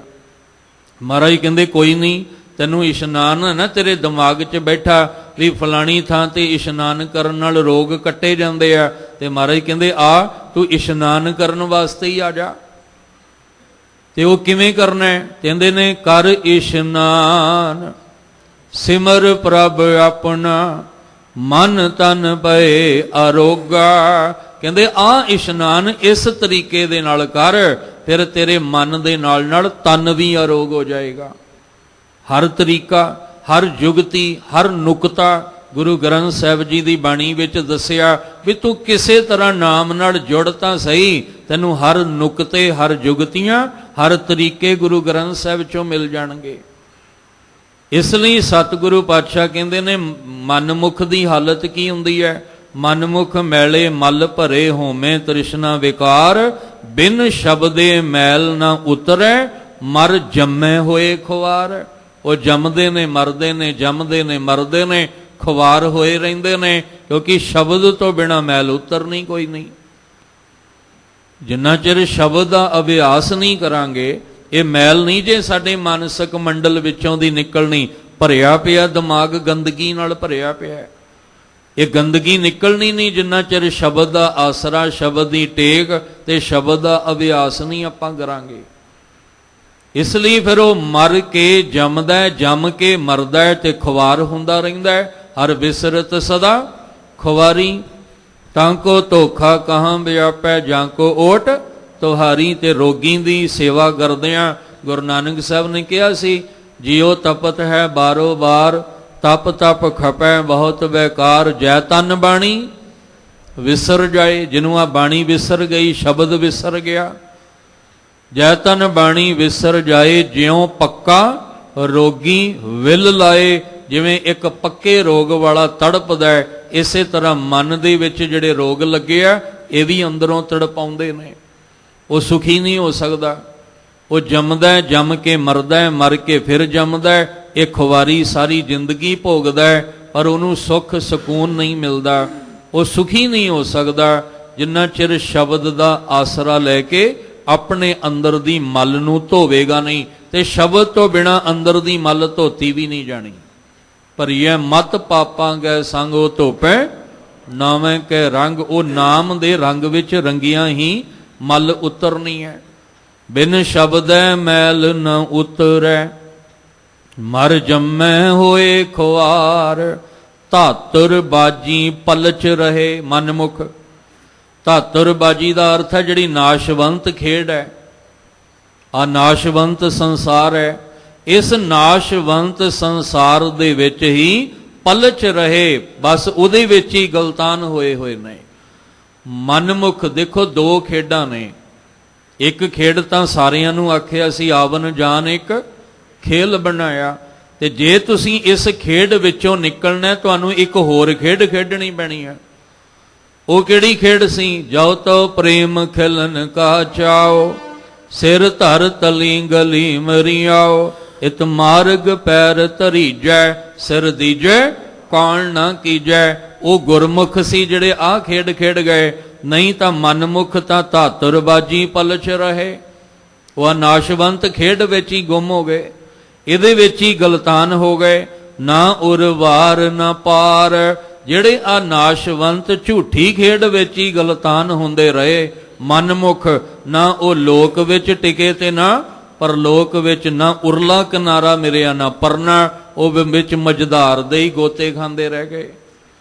ਜਿਹਨੂੰ ਕਹਿੰਦੇ ਨਾਨਕ ਗਰਭ ਗਲੇ, ਉਹ ਗਰਭ ਵਿੱਚ ਹੀ ਗਲਦੇ ਰਹਿੰਦੇ ਆ। ਆਉਂਦੇ ਨੇ ਪਰ ਗਰਭ ਵਿੱਚ ਹੀ ਗਲਦੇ ਆ। ਨਾ ਲੋਕ ਮਿਲਦਾ ਤੇ ਨਾ ਪਰਲੋਕ ਮਿਲਦਾ, ਨਾ ਸੰਸਾਰ ਨਸੀਬ ਹੁੰਦਾ ਤੇ ਨਾ ਨਿਰੰਕਾਰ ਨਸੀਬ ਹੁੰਦਾ। ਬਹੁਤ ਐਸੇ ਜੀਵ ਨੇ ਜਿਹੜੇ ਗਰਭ ਵਿੱਚ ਆਉਂਦੇ ਤਾਂ ਜ਼ਰੂਰ ਨੇ, ਪਰ ਉਹਦੇ ਵਿੱਚ ਹੀ ਗਲ ਜਾਂਦੇ ਆ। ਵੈਸੇ ਉੱਥੇ ਹੰਕਾਰ ਦੀ ਗੱਲ ਕੀਤੀ ਹੈ ਮਹਾਰਾਜ ਨੇ। ਇੱਥੇ ਕਹਿ ਰਹੇ ਨੇ, ਕਹਿਣ ਲੱਗੇ ਧਾਤੁਰ ਬਾਜੀ ਪਲਚ ਰਹੇ, ਨਾ ਉਰਵਾਰ ਨਾ ਪਾਰ। ਨਾ ਉਰੇ ਤੇ ਨਾ ਪਰੇ, ਉਹਨਾਂ ਨੂੰ ਨਾ ਉਰਲਾ ਕਿਨਾਰਾ ਮਿਲਦਾ ਨਾ ਪਰਲਾ ਮਿਲਦਾ। ਉਹ ਮਨਮੁਖ ਮੈਲ ਨਾਲ ਭਰੇ ਹੋਏ ਖੁਆਰ ਹੀ ਹੁੰਦੇ ਰਹਿੰਦੇ ਹਨ। ਗੁਰਮੁਖ ਜਪ ਤਪ ਸੰਜਮੀ, ਹਰ ਕੈ ਨਾਮ ਪਿਆਰ। ਗੁਰਮੁਖ ਸਦਾ ਧਿਆਈਐ, ਏਕ ਨਾਮ ਕਰਤਾਰ। ਨਾਨਕ ਨਾਮ ਧਿਆਈਐ, ਸਭਨਾ ਜੀਆਂ ਕਾ ਆਧਾਰ। ਫਿਰ ਚੌਥੇ ਪਦੇ ਵਿੱਚ ਗੁਰਮੁਖ ਦੀ ਗੱਲ ਗੁਰੂ ਸਾਹਿਬ ਕਰਦੇ ਨੇ। ਦੇਖੋ ਪੂਰੇ ਸ਼ਬਦ ਦੀ ਬਣਤਰ ਕੈਸੀ ਹੈ। ਕੇਂਦਰੀ ਭਾਵ ਦੇ ਵਿੱਚ ਮਹਾਰਾਜ ਨੇ ਇਸ਼ਾਰਾ ਦਿੱਤਾ ਕਿ ਸਾਰਾ ਜਗਤ ਹੀ ਦੁੱਖ ਜਿਹੜਾ ਉਹ ਭੋਗ ਰਿਹਾ ਹੈ ਪਰਮੇਸ਼ਵਰ ਤੋਂ ਵਿਛੜ ਕੇ। ਸੰਸਾਰ ਨਾਲ ਜਿਹਨੇ ਮੋਹ ਪਾ ਲਿਆ, ਪਰ ਜਿਹੜੇ ਗੁਰੂ ਦੀ ਸ਼ਰਨ ਵਿੱਚ ਆਏ ਉਹ ਸੁੱਖ ਦੀ ਪ੍ਰਾਪਤੀ ਕਰ ਲੈਂਦੇ ਆ। ਉਹ ਦਿਨ ਰਾਤ ਨਾਮ ਧਿਆਉਂਦੇ ਆ। ਤੇ ਜਿਹੜੇ ਗੁਰਮੁਖ ਹੁੰਦੇ ਨੇ ਉਹ ਸੱਚ ਵਿੱਚ ਰਚ ਕੇ ਸੱਚ ਦਾ ਹੀ ਰੂਪ ਹੋ ਜਾਂਦੇ ਨੇ। ਤੇ ਉਹਨਾਂ ਨੂੰ ਮੈਲ ਕਦੇ ਨਹੀਂ ਲੱਗਦੀ, ਕਿਉਂਕਿ ਉਹ ਸ਼ਬਦ ਨੂੰ ਪਛਾਣ ਕੇ ਨਾਮ ਦਾ ਰਸ ਲੈ ਲੈਂਦੇ ਨੇ। ਪਰ ਮਨਮੁਖ ਅੰਦਰ ਮੈਲ ਨਾਲ ਭਰਿਆ ਹੋਇਆ, ਉਹ ਸ਼ਬਦ ਨੂੰ ਨਹੀਂ ਜਾਣਦਾ, ਉਹ ਨਾਮ ਨੂੰ ਨਹੀਂ ਜਾਣਦਾ, ਕਰਮ ਕਾਂਡਾਂ ਦੇ ਵਿੱਚ ਪਿਆ ਹੋਇਆ ਬਸ ਖੁਆਰ ਹੁੰਦਾ ਰਹਿੰਦਾ ਹੈ। ਤੇ ਆਹ ਜਿਹੜੀ ਨਾਸ਼ਵੰਤ ਖੇਡ ਹੈ, ਇਸ ਖੇਡ ਵਿੱਚ ਹੀ ਲੀਨ ਹੋ ਕੇ ਉਰਲਾ ਕਿਨਾਰਾ ਤੇ ਪਰਲਾ ਕਿਨਾਰਾ ਦੋਵੇਂ ਹੀ ਗਵਾ ਕੇ ਬਹਿ ਜਾਂਦਾ ਹੈ। ਇੱਥੇ ਦੁੱਖ ਕਨੇਰਿਆਂ ਅੱਗੇ ਠੌਰ ਨਾ ਠਾਓ ਵਾਲੀ ਹਾਲਤ ਮਨਮੁਖ ਦੀ ਬਣ ਜਾਂਦੀ ਹੈ। ਪਰ ਚੌਥੇ ਪਦੇ ਵਿੱਚ ਮਹਾਰਾਜ ਫਿਰ ਗੁਰਮੁਖ ਦੀ ਗੱਲ ਕਰਦੇ ਆ, ਕਹਿੰਦੇ ਜਿਹੜਾ ਗੁਰੂ ਵਾਲਾ ਬਣ ਗਿਆ, ਗੁਰੂ ਦੇ ਸਨਮੁਖ ਹੋ ਗਿਆ, ਜਾਂ ਗੁਰੂ ਦੇ ਰਾਹੀਂ ਜਿਹਨੇ ਨਾਮ ਦੀ ਦਾਤ ਲੈ ਲਈ ਹੈ, ਗੁਰਮੁਖ ਜਪ ਤਪ ਸੰਜਮੀ ਹਰ ਕਹਿ ਨਾਮ ਪਿਆਰ। ਗੁਰੂ ਦੁਆਰਾ ਜਿਹਦਾ ਸੱਚੇ ਨਾਮ ਨਾਲ ਪਿਆਰ ਪੈ ਗਿਆ, ਉਹ ਜਪ ਵੀ ਹੈ, ਤਪ ਵੀ ਹੈ ਤੇ ਸੰਜਮੀ ਵੀ ਹੈ। ਭਾਵ ਉਹਨੂੰ ਕਿਸੇ ਵੱਖਰੇ ਜਪ ਦੀ ਲੋੜ ਨਹੀਂ, ਉਹਨੂੰ ਕਿਸੇ ਵੱਖਰੇ ਤਪ ਦੀ ਲੋੜ ਨਹੀਂ, ਉਹਨੂੰ ਕੋਈ ਵੱਖਰਾ ਸੰਜਮ ਜਿਹੜਾ ਬਣਾਉਣ ਦੀ ਲੋੜ ਨਹੀਂ ਹੈ। ਜਿਹਨੇ ਨਾਮ ਨਾਲ ਪਿਆਰ ਪਾ ਲਿਆ, ਕਹਿੰਦੇ ਨੇ ਉਹ ਜਪ ਵੀ ਉਹਦੇ ਵਿੱਚ ਹੀ ਆ ਗਿਆ, ਤਪ ਵੀ ਉਹਦੇ ਵਿੱਚ ਹੀ ਆ ਗਿਆ, ਤੇ ਸੰਜਮ, ਸੰਜਮ ਦਾ ਅਰਥ ਹੁੰਦਾ ਇੰਦਰੀਆਂ ਨੂੰ ਕਾਬੂ ਕਰਨਾ, ਇੰਦਰੀਆਂ ਨੂੰ ਕੰਟਰੋਲ ਕਰਨਾ, ਇੰਦਰੀਆਂ ਨੂੰ ਰੋਕਣਾ। ਹੁਣ ਕਈ ਇੰਦਰੀਆਂ ਨੂੰ ਰੋਕਣ ਵਾਸਤੇ ਜੰਗਲ 'ਚ ਬਹਿ ਕੇ ਉਮਰਾਂ ਲੰਘਾ ਦਿੰਦੇ ਆ, ਕਈ ਸੰਜਮ ਰੱਖਣ ਵਾਸਤੇ ਪਹਾੜ ਦੀ ਚੋਟੀ ਤੇ ਉਮਰ ਲੰਘਾ ਦਿੰਦੇ ਆ, ਕਈ ਜਪ ਕਰਦੇ ਨੇ ਆਪਣੇ ਤਰੀਕੇ ਨਾਲ, ਤਪ ਕਰਦੇ ਨੇ ਆਪਣੇ ਤਰੀਕੇ ਦੇ ਨਾਲ, ਭਾਵ ਸਰੀਰ ਨੂੰ ਤਪਾਈ ਜਾ ਰਹੇ ਆ, ਸਰੀਰ ਕਰਕੇ ਵੱਖਰੇ ਵੱਖਰੇ ਜਾਪ ਜਪ ਜਿਹੜੇ ਆ ਉਹ ਕਰ ਰਹੇ ਨੇ। ਪਰ ਜਦੋਂ ਅਸੀਂ ਗੁਰੂ ਸਾਹਿਬ ਦੀ ਹਜ਼ੂਰੀ ਵਿੱਚ ਆਉਣਾ, ਇੱਥੇ ਆ ਕੇ ਕਹਿਣਾ ਜਪ ਤਪ ਸੰਜਮ ਧਰਮ ਨਾ ਕਮਾਇਆ। ਮਹਾਰਾਜ ਜੀ ਅਸੀਂ ਨਹੀਂ ਕਮਾਇਆ, ਨਾ ਸਾਨੂੰ ਕਮਾਉਣਾ ਆਉਂਦਾ ਹੈ, ਅਸੀਂ ਤੁਹਾਡੇ ਦਰ ਤੇ ਆਏ ਹਾਂ, ਤੁਸੀਂ ਸਾਡੇ ਤੇ ਮਿਹਰ ਕਰੋ। ਫਿਰ ਗੁਰੂ ਸਾਹਿਬ ਜੀ ਨੇ ਕੀ ਕੀਤਾ? ਹਰਿ ਕੈ ਨਾਮ ਪਿਆਰ। ਗੁਰੂ ਸਾਹਿਬ ਕਹਿੰਦੇ ਤੂੰ ਨਾਮ ਨਾਲ ਪਿਆਰ ਪਾ ਲੈ, ਇਹੀ ਤੇਰਾ ਜਪ ਬਣ ਜਾਣਾ, ਇਹੀ ਤੇਰਾ ਤਪ ਬਣ ਜਾਣਾ, ਇਹੀ ਤੇਰਾ ਸੰਜਮ ਬਣ ਜਾਣਾ।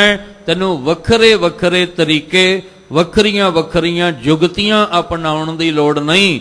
ਤੈਨੂੰ ਜਪ ਤਪ ਇਹ ਸਾਰੀਆਂ ਬਖਸ਼ਿਸ਼ਾਂ ਨਾਮ ਦੇ ਵਿੱਚੋਂ ਹੀ ਮਿਲ ਜਾਣੀਆਂ ਨੇ। ਜਿਹੜਾ ਨਾਮ ਨਾਲ ਪਿਆਰ ਪਾ ਲੈਂਦਾ, ਉਹਨੂੰ ਤੇ ਵਰਤ ਰੱਖਣ ਦੀ ਵੀ ਲੋੜ ਨਹੀਂ ਪੈਂਦੀ, ਉਹਨੂੰ ਤੇ ਅੰਨ ਵੀ ਛੱਡਣ ਦੀ ਲੋੜ ਨਹੀਂ ਪੈਂਦੀ, ਉਹਨੂੰ ਤਾਂ ਭੁੱਖੇ ਵੀ ਰਹਿਣ ਦੀ ਲੋੜ ਨਹੀਂ ਪੈਂਦੀ, ਕੰਨਾਂ 'ਚ ਮੁੰਦਰਾਂ ਵੀ ਪਾਉਣ ਦੀ ਲੋੜ ਨਹੀਂ ਪੈਂਦੀ, ਉਹਨੂੰ ਕੋਈ ਬਾਹਰੋਂ ਯੱਗ ਹਵਨ ਕਰਨ ਦੀ ਵੀ ਲੋੜ ਨਹੀਂ ਪੈਂਦੀ। ਜਿਹੜਾ ਹਰਿ ਕੈ ਨਾਮ ਪਿਆਰ, ਕਿਉਂਕਿ ਉਹਨੂੰ ਸਾਰੀਆਂ ਬਖਸ਼ਿਸ਼ਾਂ ਨਾਮ ਵਿੱਚੋਂ ਮਿਲ ਜਾਂਦੀਆਂ ਨੇ। ਇਸ ਲਈ ਕਹਿੰਦੇ ਗੁਰਮੁਖ ਜਪੀ ਵੀ ਹੈ, ਤਪੀ ਵੀ ਹੈ ਤੇ ਸੰਜਮੀ ਵੀ ਹੈ, ਕਿਉਂਕਿ ਉਹ ਨਾਮ ਦੇ ਨਾਲ ਪਿਆਰ ਪਾ ਲੈਂਦਾ ਹੈ। ਗੁਰਮੁਖ ਸਦਾ ਧਿਆਈ ਹੈ, ਏਕ ਨਾਮ ਕਰਤਾਰ। ਜਿਹੜਾ ਗੁਰੂ ਦੇ ਰਾਹੀਂ ਸ਼ਬਦ ਨੂੰ ਪਛਾਣ ਲੈਂਦਾ ਹੈ, ਉਹ ਕੇਵਲ ਤੇ ਕੇਵਲ ਇੱਕ ਕਰਤਾਰ ਦਾ ਨਾਮ ਹੀ ਸਦਾ ਧਿਆਉਂਦਾ ਰਹਿੰਦਾ ਹੈ। ਇਸ ਲਈ ਸਾਹਿਬ ਜੀ ਕਹਿੰਦੇ, ਨਾਨਕ ਗੁਰੂ ਅਮਰਦਾਸ ਮਹਾਰਾਜ ਨਾਮ ਧਿਆਈਐ। ਹੁਣ ਸਾਰਿਆਂ ਨੂੰ ਕਹਿ ਰਹੇ ਆ, ਇੱਥੋਂ ਤੱਕ ਦੀ ਵਿਚਾਰ ਸਮਝਾ ਕੇ ਹੁਣ ਸਾਰਿਆਂ ਨੂੰ ਸਾਂਝੇ ਤੌਰ ਤੇ ਕਹਿ ਰਹੇ ਆ। ਜਿਵੇਂ ਕਹਿ ਰਹੇ ਨੇ ਨਾ, ਭਾਈ ਰੇ ਜਗ ਦੁਖੀਆ ਦੂਜੇ ਭਾਏ। ਹੁਣ ਉਸੇ ਭਾਈ ਨੂੰ ਅਖੀਰ ਤੇ ਆ ਕੇ ਕਹਿੰਦੇ, ਹੇ ਮੇਰੇ ਭਰਾਵੋ, ਹੇ ਮੇਰੇ ਭਾਈ, ਨਾਨਕ ਨਾਮ ਧਿਆਈਐ। ਕਿਹੜਾ? ਸਭਨਾ ਜੀਆਂ ਕਾ ਆਧਾਰ, ਜਿਹੜੇ ਸਾਰੇ ਜੀਆਂ ਦਾ ਆਸਰਾ ਹੈ। ਜੀਆਂ ਦਾ ਅਰਥ ਸਾਡੇ ਅੰਦਰ ਆਤਮਿਕ ਜੀਵ, ਇਹ ਸਾਰੇ ਜੀਆਂ ਦਾ ਆਸਰਾ ਪਰਮੇਸ਼ਵਰ ਕਰਤਾਰ ਹੈ। ਇਸ ਲਈ ਉਸ ਰੱਬ ਦਾ, ਕਰਤਾਰ ਦਾ ਸੱਚਾ ਨਾਮ ਹੀ ਹਰ ਇੱਕ ਨੂੰ ਧਿਆਉਣਾ ਚਾਹੀਦਾ ਹੈ। ਉਹ ਕਿਸੇ ਵੀ ਧਰਮ ਵਰਗ ਦਾ ਹੋਵੇ, ਕਿਉਂਕਿ ਇੱਥੇ ਉਪਦੇਸ਼ ਖੱਤਰੀ ਬ੍ਰਾਹਮਣ ਸ਼ੂਦ ਵੈਸ਼ ਉਪਦੇਸ਼ ਚੌਂ ਵਰਨਾ ਕੋ ਸਾਂਝਾ, ਤੇ ਚੌਂ ਵਰਨਾ ਨੂੰ ਸਾਂਝਾ ਉਪਦੇਸ਼ ਇਹ ਹੈ, ਨਾਮ ਧਿਆਈਐ ਸਭਨਾ ਜੀਆਂ ਕਾ ਆਧਾਰ। ਜਿਹੜਾ ਸਾਰੇ ਜੀਆਂ ਦਾ ਆਸਰਾ ਕਰਤਾਰ ਪਰਮੇਸ਼ਵਰ ਹੈ, ਉਹਦੇ ਨਾਮ ਨੂੰ ਧਿਆਉਣਾ ਚਾਹੀਦਾ ਹੈ। ਇਸ ਲਈ ਭਾਈ, ਕੋਈ ਵੀ ਗੁਰੂ ਘਰ ਵਿੱਚ ਆਵੇ, ਕਿਸੇ ਵੀ ਧਰਮ ਕਿਸੇ ਵਰਗ ਦਾ ਆਵੇ, ਕੋਈ ਵੀ ਬੋਲੀ ਬੋਲਣ ਵਾਲਾ ਆਵੇ, ਕਿਸੇ ਵੀ ਮੁਲਕ ਦਾ ਆਵੇ, ਇੱਥੇ ਆ ਕੇ ਆਪਾਂ ਸਾਰੇ ਸਾਂਝੇ ਤੌਰ ਤੇ ਇੱਕੋ ਹੀ ਦਾਤ ਮੰਗਣੀ ਹੈ। ਕੋਈ ਕਿਸੇ ਨਾਲ ਵਿਤਕਰਾ ਨਹੀਂ, ਕੋਈ ਕਿਸੇ ਨਾਲ ਨਫ਼ਰਤ ਨਹੀਂ, ਕੋਈ ਵਖੇਵਾਂਪਨ ਨਹੀਂ। ਸਾਰਿਆਂ ਨੇ ਆਪਾਂ ਏਕ ਪਿਤਾ एकस के हम बारक बन के आ खैर मंगनी है। अपना नाम देहो, अपना नाम देहो।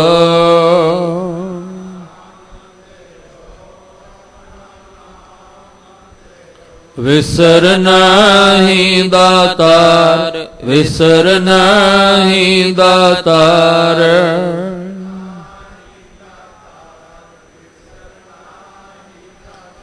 अपना नाम देहो, अपना नाम देहो।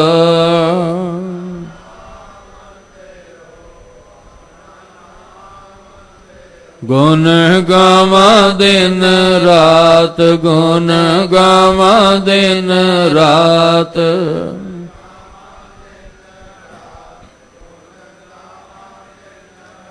नानक चाओ हो, नानक चाओ हो।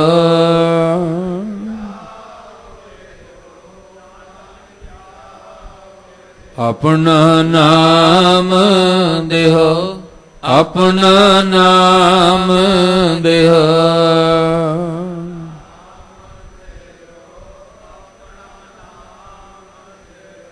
सारे ही गुरु साहब जी दे दर ते नाम दे भिखारी बन के आपां नाम दी दात लेनी है, जो शब्द गुरबाणी विचों ही मिलनी है।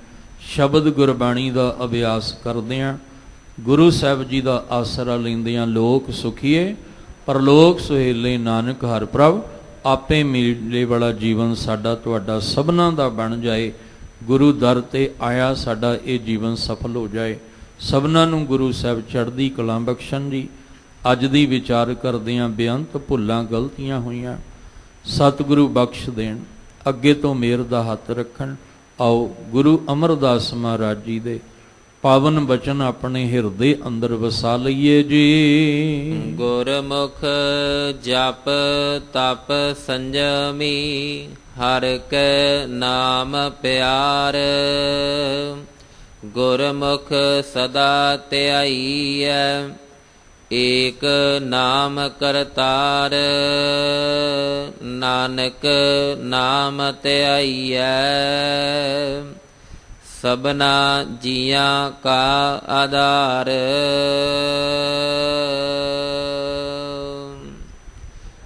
वाहिगुरु जी का खालसा, वाहिगुरु जी की फतेह।